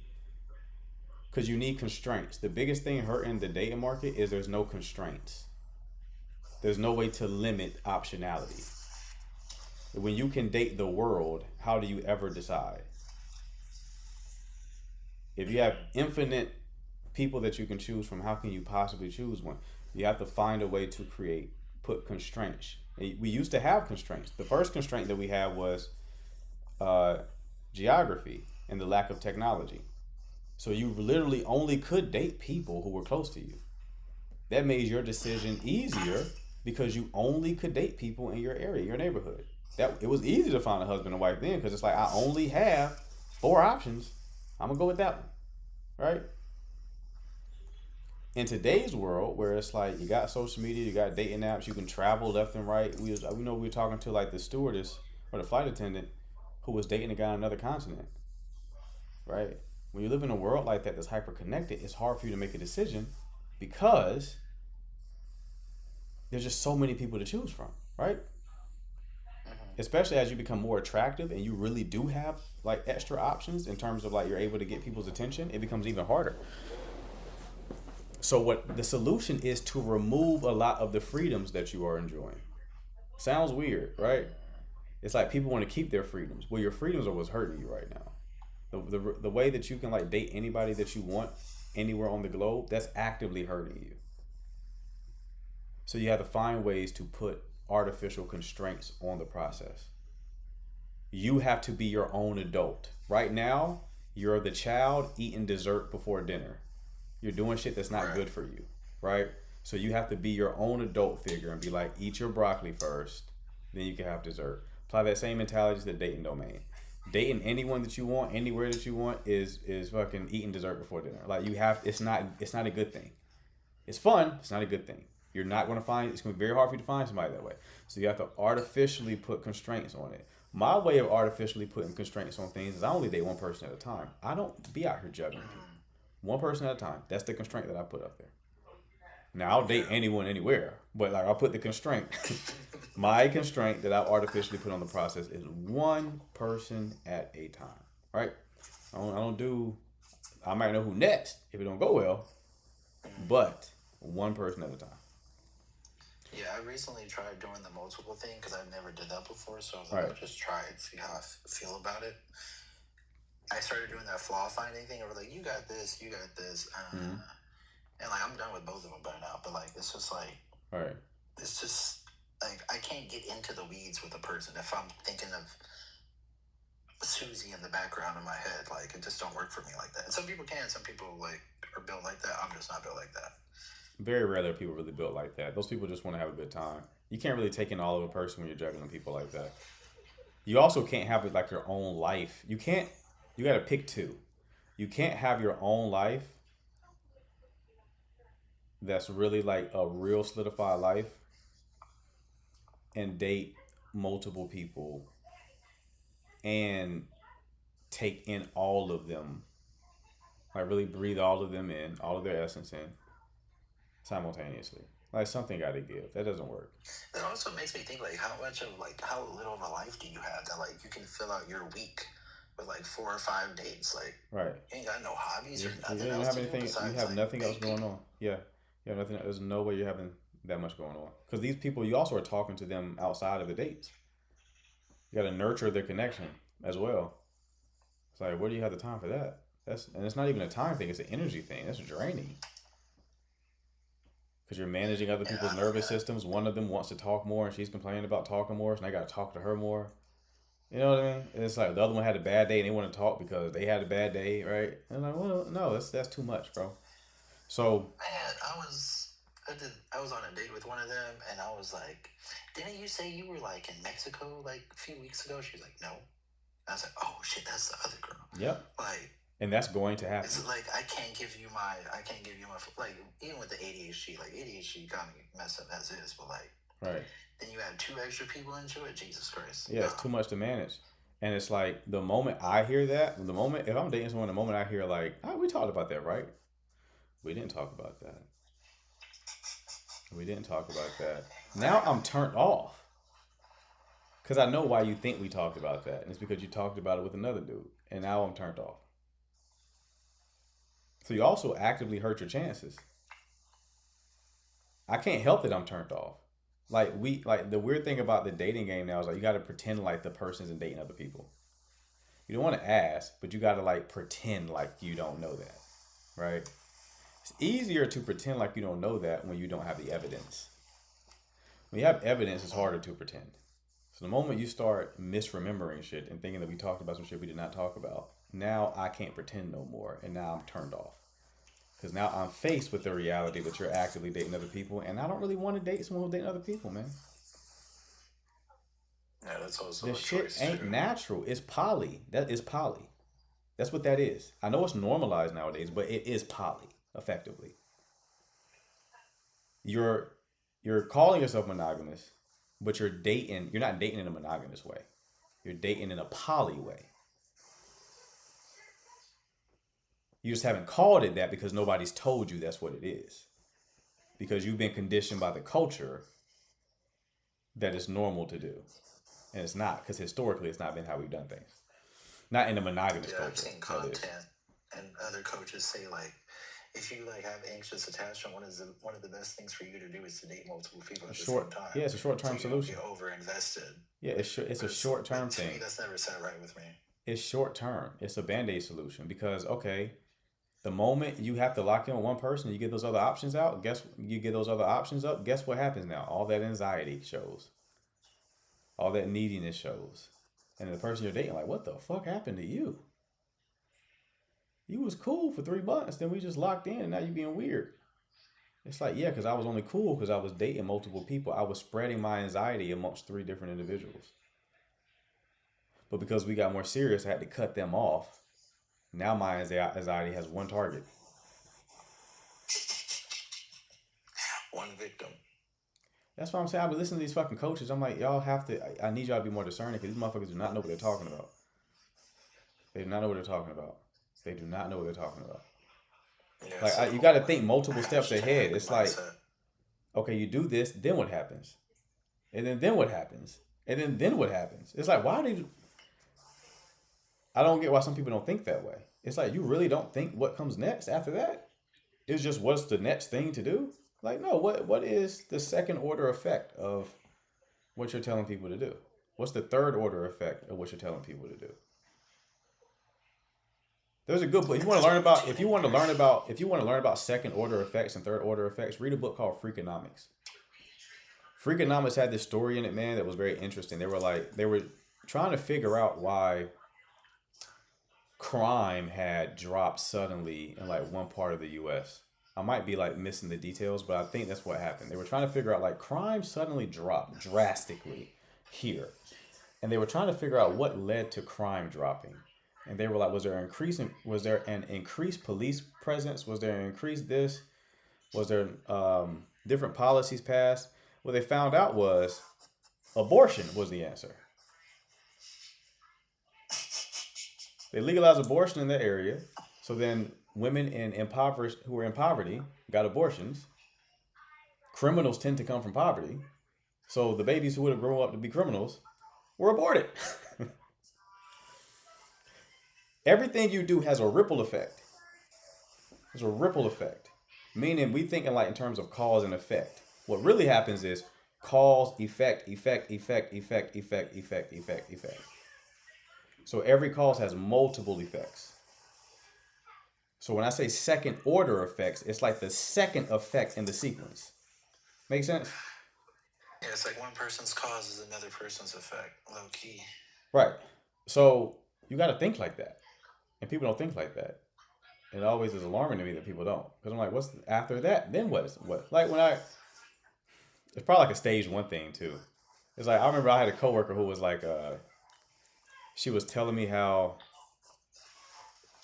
it was like the 20th or something. I think it was like the 15th of the month. And then she was complaining about like not getting, I think she was telling me how like she had to urgently pay rent because she was late on rent. I was like, okay. I was like, wait a minute, it's the 15th. How you? No, I think it was like the 20th. Oh, it's the 20th. How you that late on rent? Because just like 6 days ago, she was in Miami. So I'm like, oh, you spent rent money on the trip? That's what you did? You know how many people live like that? Do you know how many people live like that? Just, well, I want to go on the trip, so I'm going on the trip. And then they're not thinking like, well, you're not paying rent, so then what happens next? They're not thinking about it. They're not considering it until it happens. And it's like, I don't get that thought process, bro. I've never understood it. I had the same like realization like a few months back because I was like trying to plan a trip with like my cousin to go somewhere, and I was like, damn, this shit is pricey. No wonder I don't ever be traveling. And I was like, all my friends that get paid less than me, where are they getting this money from to go traveling? And then it dawned on me, everybody's in like fucking debt. Right. Just to like go places and like flex. And it's like, oh, you're like $8,000 in debt, so you could go to like the Bahamas. Right. Yeah. 100%. 100%. But it's like, anyway, I don't know how we got on that subject, but it's like when I listen to these coaches telling people to do things, it's like, okay, and then after they do what you just told them to do, what is going to happen? How is the person they're dealing with going to respond? And then based on how they respond, what is your client going to do after that? I don't know. What do you mean you don't know? You've not thought about it? You haven't thought about it. Okay. After you blow his phone up, what's going to happen now? How's he going to respond to you blowing his phone up? Oh, you haven't thought about it? Your friend who confessed his feelings. Oh, okay. How do you think she's going to respond to you confessing her feelings? What do you think? How do you think she's going to respond to that? Oh, I don't know. Yeah, because everyone's just making emotional decisions. And it's annoying. And the coaches are supposed to like help you not do that, and then they're not doing that. And it's annoying to me. So what I tend to do is, you see me do on these lives, I'll tell somebody something, and then I'll say, now here's what's going to happen next. You've heard me say that. Like, here's the problem that you're heading to. I'm always looking around the corner. It's like, for what you're dealing with right now, here's why it's happening. Okay, do this. Now, when you do this, here's what's going to happen in the future. Based on the dynamic that you have. So prepare for that in the future. When I go through these 4 stages that I told y'all about, it's like, okay, we got you to stage 2 or stage 3. Okay, well, here's the problem you're going to face. So be prepared for that, because this is going to be the next. Every problem you solve, another one takes its place. That's just life. So every problem that you solve, another one will. Nature abhors a vacuum. Okay, you're going to have a problem. So you solve one problem, another one's coming. Almost immediately. Oh yeah, definitely. Yeah. In this healing journey of mine, I've definitely been like, oh, okay, that's done. That's wrapped up. I can move on and like get to the next thing, and then bam, unpackage like unprocessed trauma from here. Like, ah, shit. But it's like this is all learning. You just gotta roll with the punches. Right. Building resiliency is very, very important. Yeah. In all facets of life, but especially in this dating world. Crystal, you about to piss me off. She said, did you say earlier that you would go through the stages again tonight? No, I spent like, 20 minutes going through the stages. Are you not here for it? Yo, wait, Mark, I was a little busy. Could you go over the stages? I would never talk about the stages again. I would never talk about the stages again. That's what I was telling Danny about when I was like, I got a model. I just cracked the code. I got a model. I blend spark and safety with it. And I can, okay, Crystal, I see you got a joke. You got jokes. She said that seriously. She a stage 1 for asking that? We call people stage 1 as insults now. Is it anxiety that makes you want to confess your feelings? No, I think it's just like, it's probably partially a driver, but I think it's also like just conditioning. You're thinking that if I tell this woman that I like her, that she's going to respond warmly to it because that's what you've seen on TV. And the people who are writing the TV shows are the men who don't do well with women, so they just write. I saw a woman talk about how I remember when I was in high school, I was like, oh, when you see the way that they depict high school on TV, there's no really like clean cliques. Like the jocks, the nerds, the band geeks, right? The way they depicted on TV, I'm like, oh, that wasn't my experience. There was more of a blend, right? And then there's like people have like this. No nuance. There's no nuance. They would talk about like the dumb jock, right? It's like, oh, the guy who's like in really good shape and athletic, he's dumb. Actually, a lot of those guys are incredibly intelligent. A lot of those guys are incredibly intelligent. In order to even get built like that, takes so many character, like different qualities that translate to other domains. Like you just said, discipline, right? There's also like mathematics involved. You know what I mean? So these guys are not stupid. Some of the smartest people I know are like jack dudes, right? And then the woman was like, where do you think that came from? She was like, the fucking nerds in school when became the screenwriters who wrote the movies that you watch. And this is how they got revenge on like the jocks. Yeah, they can't play, they fail classes too. I think someone else said the last time I mentioned this. Right, so the writers are like the guys who like couldn't do well with women and stuff like that. So they're like, oh, the dumb jock, the one that stole my high school crush. So I want to write like he's a loser. And it's like, no, a lot of these guys aren't losers. A lot of them aren't. So it's just funny to see.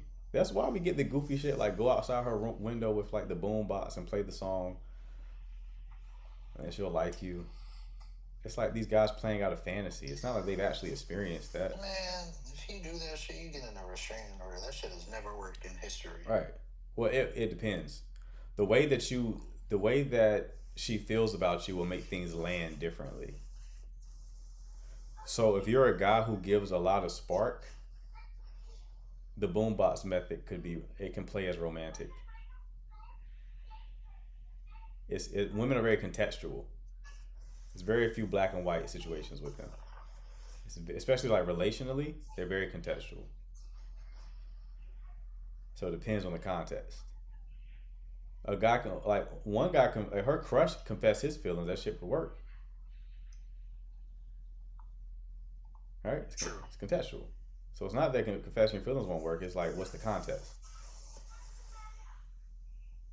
What's the context of the situation? What variables are at play?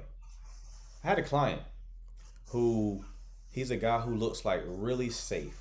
If you look at his Hinge profile, he's like wearing a suit.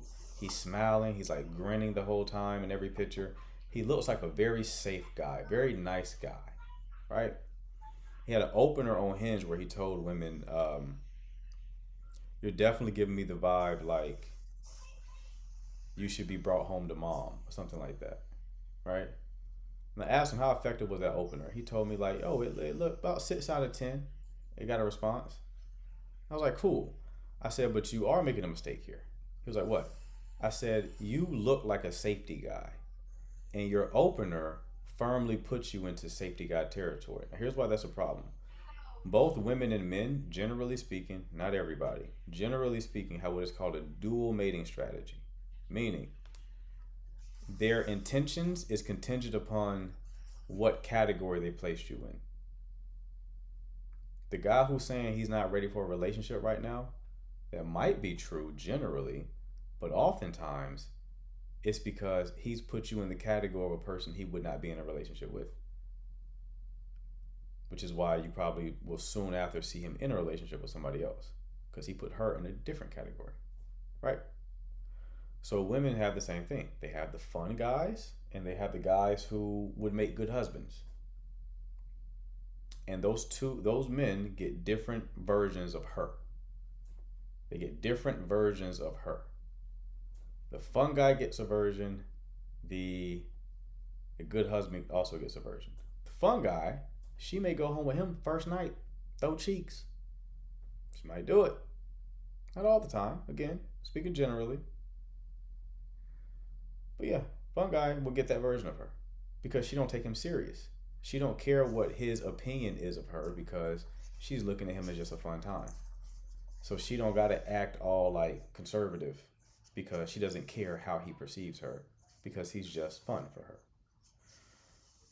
The other guy, who's more like potential guy, right? She's going to be like, I have a 90-day rule, right? Or I wait, blah, blah, blah, blah, blah, because she cares about the opinion that he has of her because she sees potential with him based on how she's categorized him, okay? Now back to my client. He already looks like a safety guy. So him having a opener that was in alignment with safety conditions the women to put him in the safety category. Fine if you want a relationship. He wanted experience though. So I'm like, you've marketed yourself as someone for them to take serious, and for someone to them to categorize you as like the relationship oriented person. So they're going to engage you as such, right? I said, now if you were like more serious looking with like a neck tattoo and arm tattoos, like you had an edge to you, and you said that exact same opener, it wouldn't read the same way. It wouldn't land the same way because you look like the fun guy. Does that make sense? No, that definitely makes sense. Like, So two you people, want to give that like juxtaposition and right? Two sometimes people you saying wanna, like, that, reinforce what's your best qualities. right? Two people saying the exact same thing. It lands differently on the woman based on the context at play. It would almost confuse her, like Danny said. Right. It would be more intriguing because it's like, oh, this is interesting. This guy who I would not perceive as wanting anything serious. Guys who go off a lot of spark naturally should lean more into safety because it makes it more dynamic because they already give off a lot of spark. If you're Chris Brown or Michael B. Jordan or put any other attractive male celebrity in there for you, they don't need to flirt. Does Michael B. Jordan need to flirt with half these women? Does Chris Brown need to flirt with you to create attraction? No, it's already there. But if he's very kind to you, you'll be like, Chris Brown was so cool. He was so nice. Him being nice takes his attractiveness to the moon. Because there's so much spark already there, you ain't really got to do much more. Your best play is to go in the other direction and give safety. So with like, so for instance, like for myself, if a girl I really, really like is clingy, I'm into that shit. But if a girl I'm like lukewarm on is like super clingy, I'm like, this is a little bit much. Does that like fall into the same thing, or is that like a attachment thingy? Yeah, I think it's pretty much, it's just a contest. Yeah, it's like you like the one, you like her a whole bunch. So it's like if a woman is super attractive and she's displaying bad behavior, you may put up with it. But if she was less attractive, you'll be like, I'm not standing for this shit. Who do you think you're talking to? Right? They'll get mad and then leave. But if she was bad, like if Tyler came and like was like somewhat rude, you'd be like, please stop being rude to me. That's not nice, Tyler. I'm really trying here. I see a lot of potential with this relationship, and I would hate for you to sabotage it. So please do not throw another drink in my face. Thank you. Right? That's because she's bad. So it's like you'll get Tyler can do whatever. Right. You'll give her a lot more grace because she's bad like that, right? But it's like that's just how it is. It's all contest. It's all contest. That's why when I hear people giving off black and white rules, I'm like, all this shit depends, bro. It all depends. The biggest advice or the number one word you should see there is like maybe or it depends. People start giving like black and white rules for this shit. They don't know what they're talking about. It's so heavily nuanced. Agreed. I just also want to reiterate that story was not about me. I don't care what y'all say.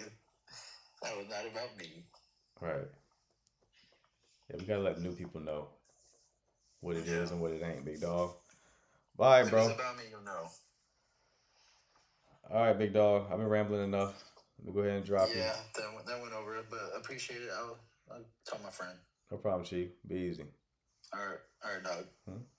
Any last minute questions, people? Any last minute questions? No more callers, by the way. Went a little long with CJ. Now, some new people in the chat thought it was potentially CJ. You know when people call in, they're like, oh, "This is about my friend." It's like, well, that's weird. What are you calling about your friend for? Why are you so invested? Do you want your friend? Either it's not your friend or you want your friend. You got a liquor license. Yeah, I'm still streaming Evil, but I'm gonna turn it off. I appreciate you checking, love.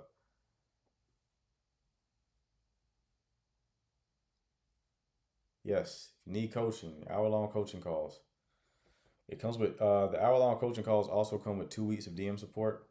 People who've already purchased the hour coaching session, you can also get 30-minute follow-up sessions for half the price you paid for the hour. So if you want that, also message me. That second one is only for people who've already paid for the hour. You're not taking any more requests? No more requests. No more requests. That is over. That ship has sailed. Ladies and gentlemen, ship has sailed.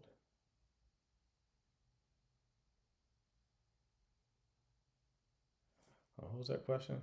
But if she has bad behavior, it might get delayed because she attractive, but the outcome same, break up or, oh yeah, like, I don't care how bad you are.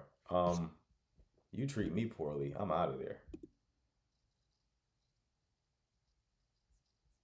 Not pressed. Not pressed. Stage 3 type shit, you feel me? Stage 3B. Stage 3B, you don't really worry about that kind of stuff. That's why you got to get there.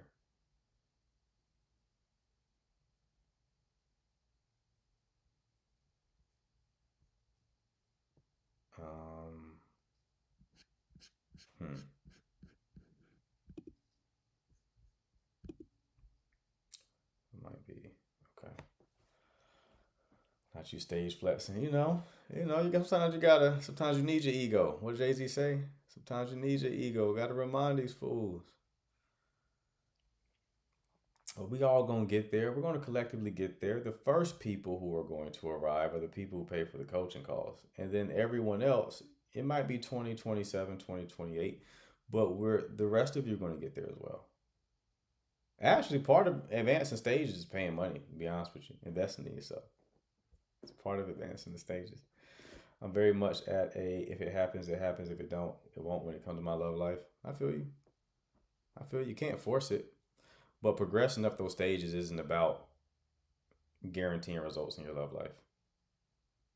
You get general life satisfaction. I had a client I was working with today. I had a couple of clients. One, shorty told me, she was like, this coaching call helped me more than like years of therapy did. And I said, that's going to be a testimonial. What? This one coaching call helps you more than years of therapy? Yeah. Deep in the bag with that one.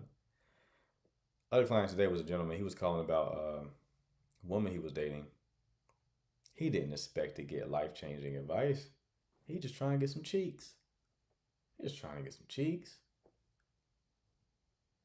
He didn't expect like an Aristotle type dialogue during a conversation about cheeks. He was like, yeah, man, this was actually life-changing. I'm like, right. Yeah. Now go get those cheeks, young man, and don't forget what I told you. That's pretty much how the call went.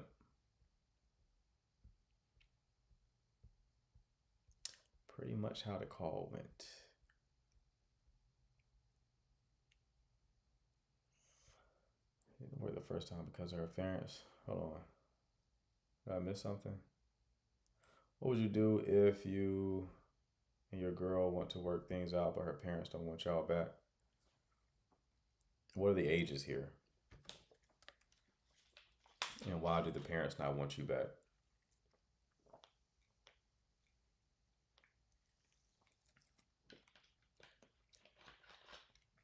People say if he loves you, he would, but just love isn't enough in my case. Did you leave another message? Because I don't know what you're talking about, beloved. I hope that was like a follow-up message because I don't know what you're trying to communicate.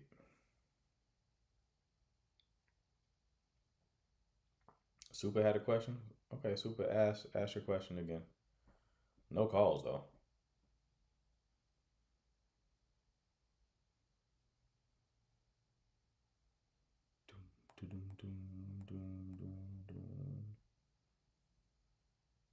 All right, people, ask me the questions before I get out of here.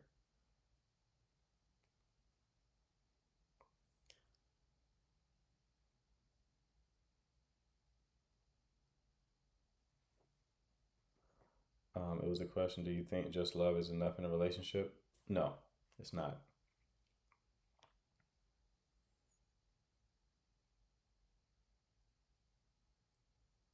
Neighbor 22 likes me, invited me to car meet. I want to go, but would that be leading on?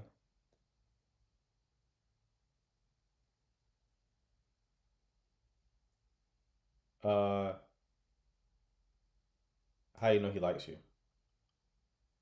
Was he like flirting with you?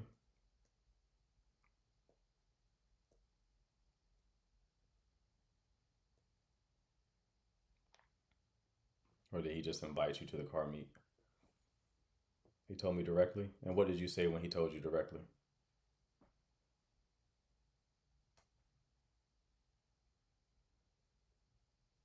Do you need him to go to the car meet? You can't just go to the car meet?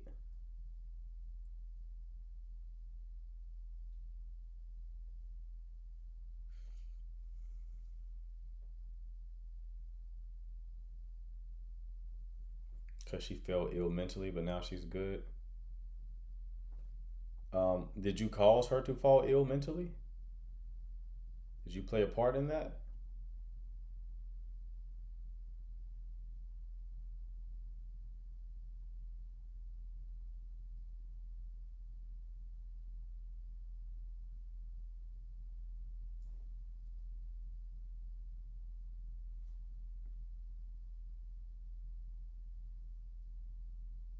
Did you call in before, RJ?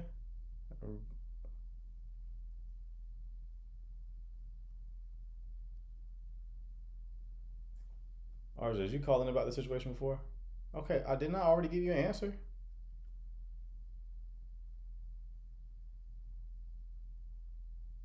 Yeah, but what did I tell you to do? You're phrasing this like this is our first time talking about it. I gave you an answer, right? What did I tell you to do? I remember your story. I don't remember what I told you.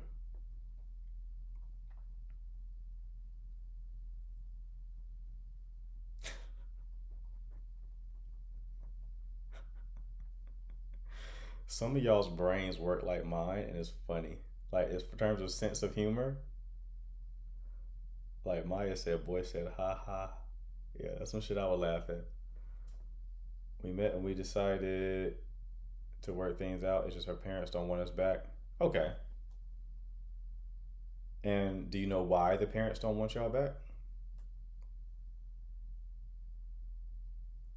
You gave me the best advice on bikini pics. You saved my relationship. What advice? Well, thank you. But what advice did I give you about bikini pics? She's conflicted and they won't tell us why. They won't tell her why either. I think they're just trying to protect their daughter. They're probably looking at it as like, what was, y'all might be cousins. What were the conditions to where she had her first psychotic break? That's probably what it is. They're saying she had a psychotic break. What were the conditions? Because we don't know what caused this. She was in a relationship. So they're trying to remove any influences that can potentially trigger that state. But y'all are grown. Y'all don't have to, unless there's like a cultural reason why you need the parents' buy-in, y'all are grown. But you also got to really consider, do you want to go this direction, big dog? Because if she's bipolar, that's genetic, is it not?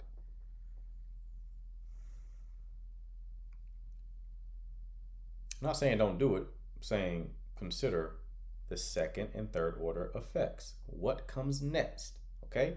Like I said earlier, what comes next? All right, you like her, you get into a relationship. Cool. First comes love, then comes marriage, then comes baby and the baby carriage. Now the baby's freaking out in the baby carriage because the baby's bipolar. Do you see what we're talking about here? How does everything play out?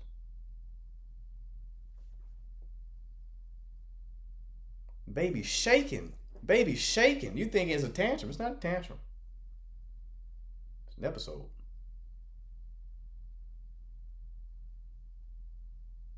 Just telling you. I'm just saying. You got to consider these things. Now, maybe to you, that's fine. Maybe that's worth the risk. Cool. I'm not judging for it. People who have mental health issues, they need love too. But just go in with your eyes open. That's what I'm saying. Go in with your eyes open so you consider all the variables, right? Maybe to you, that's worth the risk. Maybe you want the baby who's a joy one day and then is chasing you with your own belt the next. But if you're okay with that, then proceed. But look at all the steps. If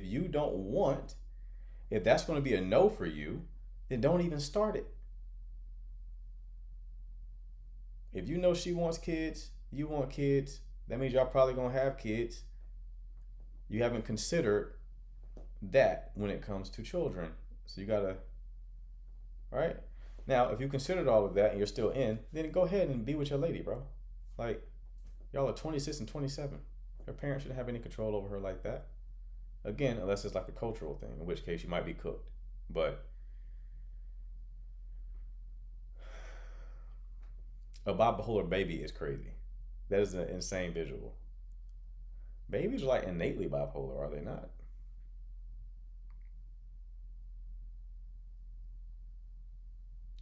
He brought up his ex-wife on date 1, but couldn't say anything he could have done better. Do I end it? He brought up his ex-wife on date 1, but couldn't say anything he could have done better.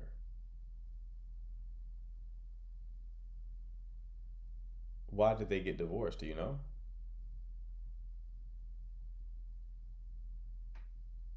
I stopped talking to a guy because he wasn't ready. He still wants to send money and cook for me. Why?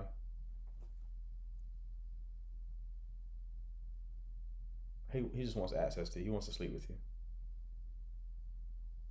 He's like, if I get ass eat these pancakes, I'm in there. That's how he's thinking. So he just wants assets. He wants access to your assets. Let me see.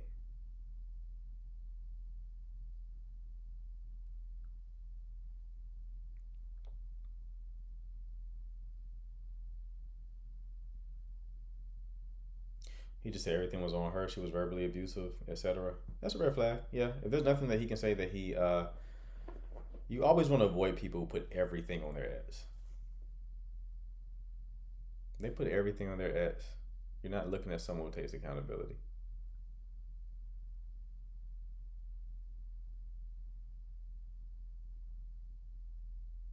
Why did I think the ex-wife actually came to the date? How do I handle him dealing with other women when we're not technically in a relationship yet? What do you mean yet? Why are you assuming you're going to be in one? What gives you that confidence? How do you know he's dealing with other women? I got a couple of questions for you, actually.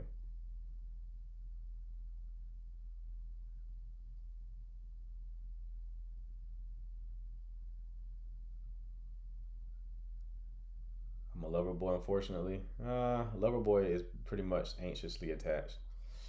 So consider those variables, Chief. Who you marry is possibly the most important decision of your life. Choose wisely. I would want to see how she manages her bipolar disorder. Does she take her medication regularly? Or do you have Kanye West on your hand, who's going to be walking around in Klan garb, talking about,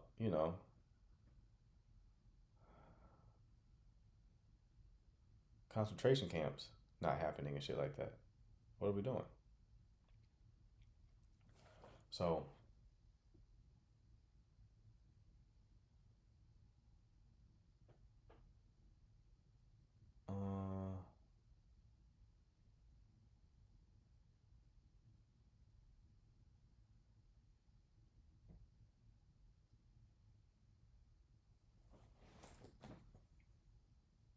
you think relationships are complicated? Sure. Yep. Yep. A lot of bipolar sufferers refuse meds and think they're fine. This would be a lifelong battle. Yeah. I used to do marketing for a mental health company. They specifically served the families of people who had mental health issues because the families suffered so much because these people thought nothing was wrong with them and refused to take their medication. It is incredibly difficult for the family. Incredibly difficult. We talk about like schizophrenia, bipolar disorder, things like that.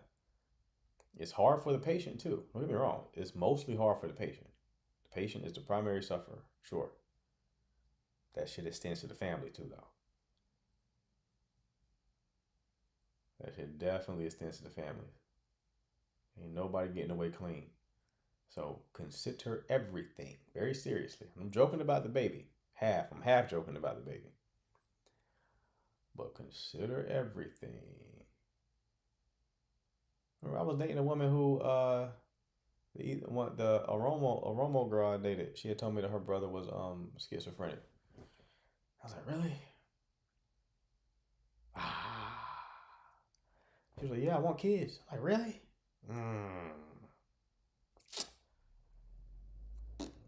You know, I'm big on adoption. We ain't got to make them.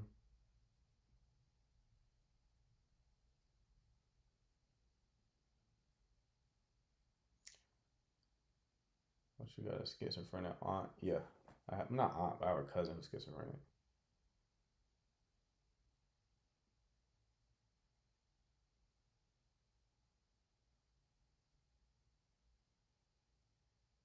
Up there breeding crocodiles and dragons. What do you think the number one complaint men have about women? Entitlement.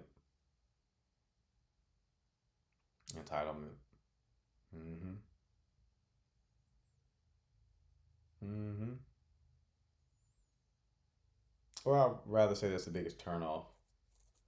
The number one complaint that men probably have about women is men don't understand how much y'all's feelings influence your decisions. We don't really get that. Every man I know underestimates it.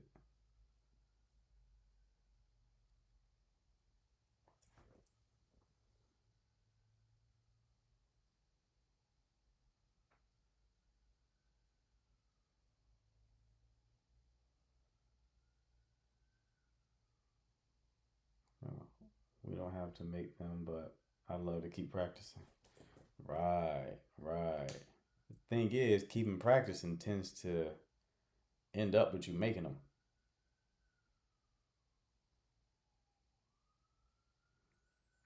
That's the problem. Listen, brother. When some of these women, when they really like you, they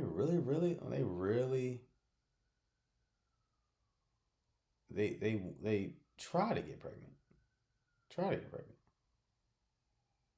Even if they consciously don't want kids, they'll it's some sort of biological thing.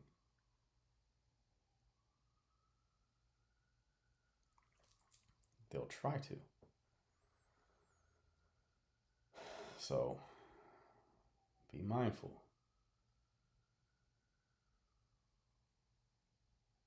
Be mindful. Never ever have I ever attempted to trap a man and never understood why women do that. Do men not use their feelings to make decisions? Sure. It's different though. It's different mechanisms at play. To your point, we're very similar, but there's differences.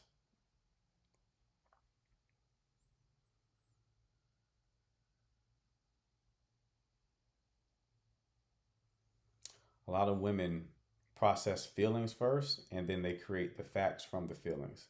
Men tend to process facts first and then feel based on the facts.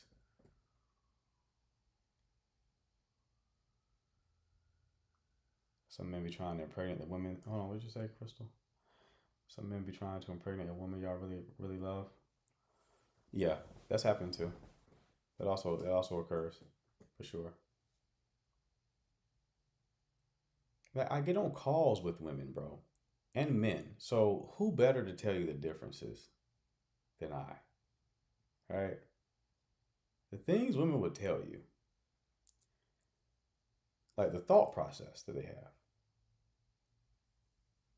It's very interesting. Because women primarily think contextually. They often don't think black and white or objectively. It normally is contextually, right? Think about things from like a contextual perspective.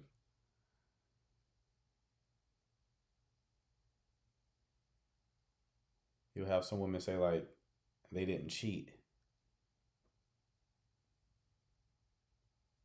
You'll hear goofy things, bro. You'll hear goofy things that you wouldn't really hear from a man, right? You hear a woman say like she didn't cheat because protection was used, or she didn't arrive. I didn't cheat. Oh, you still cheated. That's still cheating. Like, even when people call into these lives, like the women who have cheated, like you got to pull it out. You got to really pull it out of them. They don't like admitting that shit. You have to really pull it out. Men will be like, yeah, I did, but you know, women they'll do a bunch of and when I say women, I don't mean all women, bro. I mean like depending on your psychological development, it'll be different. Speaking generally, there are men who do goofy shit too, but yeah, they have a very interesting way of seeing things. Immature women do that. That's the point that I just made, iPod. Yeah, that's the point. But the feeling thing is also very true. It is a feminine orientation to life.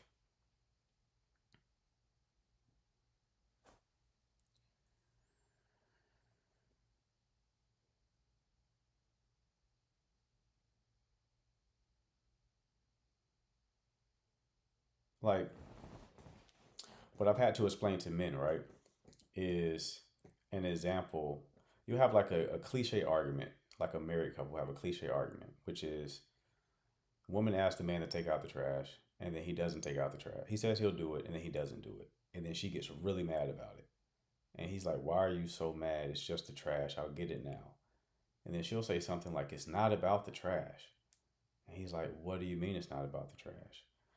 What she is saying is him not taking out the trash symbolically, contextually represents him not being a man of his word or him not being a good leader. Right? And that's what she's mad about, because if I can't trust you with something as simple as taking out the trash, I can't trust you to lead us in this relationship. But do you see what I just said, iPod? Men don't do that, what I just described to you. What I just described to you, men don't do that, generally speaking. That's why the husband or the boyfriend is so confused in that situation, because he's still thinking trash, because he's looking objectively. He's looking at the facts of this situation, which is you asked me to take out the trash. I said yes, and I forgot. But you want the trash out, right? So I'll go take out the trash now. So he's confused. You're looking at it contextually. What does this mean? He's not looking at what does this mean. You're looking at what does this mean? What meaning have I given to this situation? Does that make sense? It's a difference between the masculine and the feminine.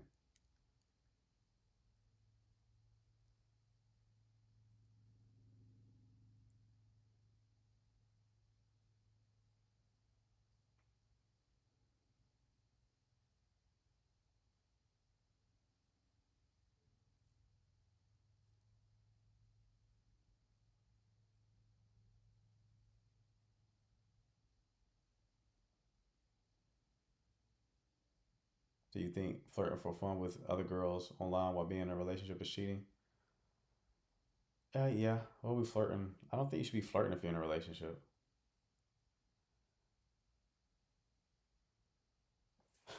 Hold on, what bro say? Right, but the lights on, rent is paid, fridge full, but the trash is the market leadership. I feel you. I feel you. It's that's the tension you gotta manage in the relationship, right? That's the tension you gotta manage.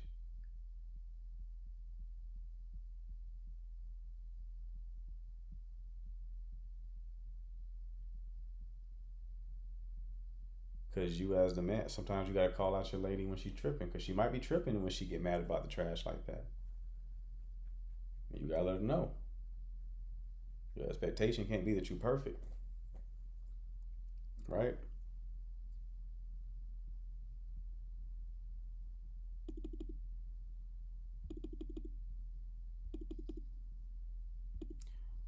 All right, people. Last call for people who want the 1 hour coaching call. You hit this little button here at the bottom of the screen with the arrow inside the dialog box. Shoot me a message. I'll be in touch. I am getting off now. I am tired. So if you're new here, make sure to follow. I'll be live again tomorrow at noon Eastern time. Appreciate the mods. Appreciate the chat. I will see you all tomorrow. Y'all take care.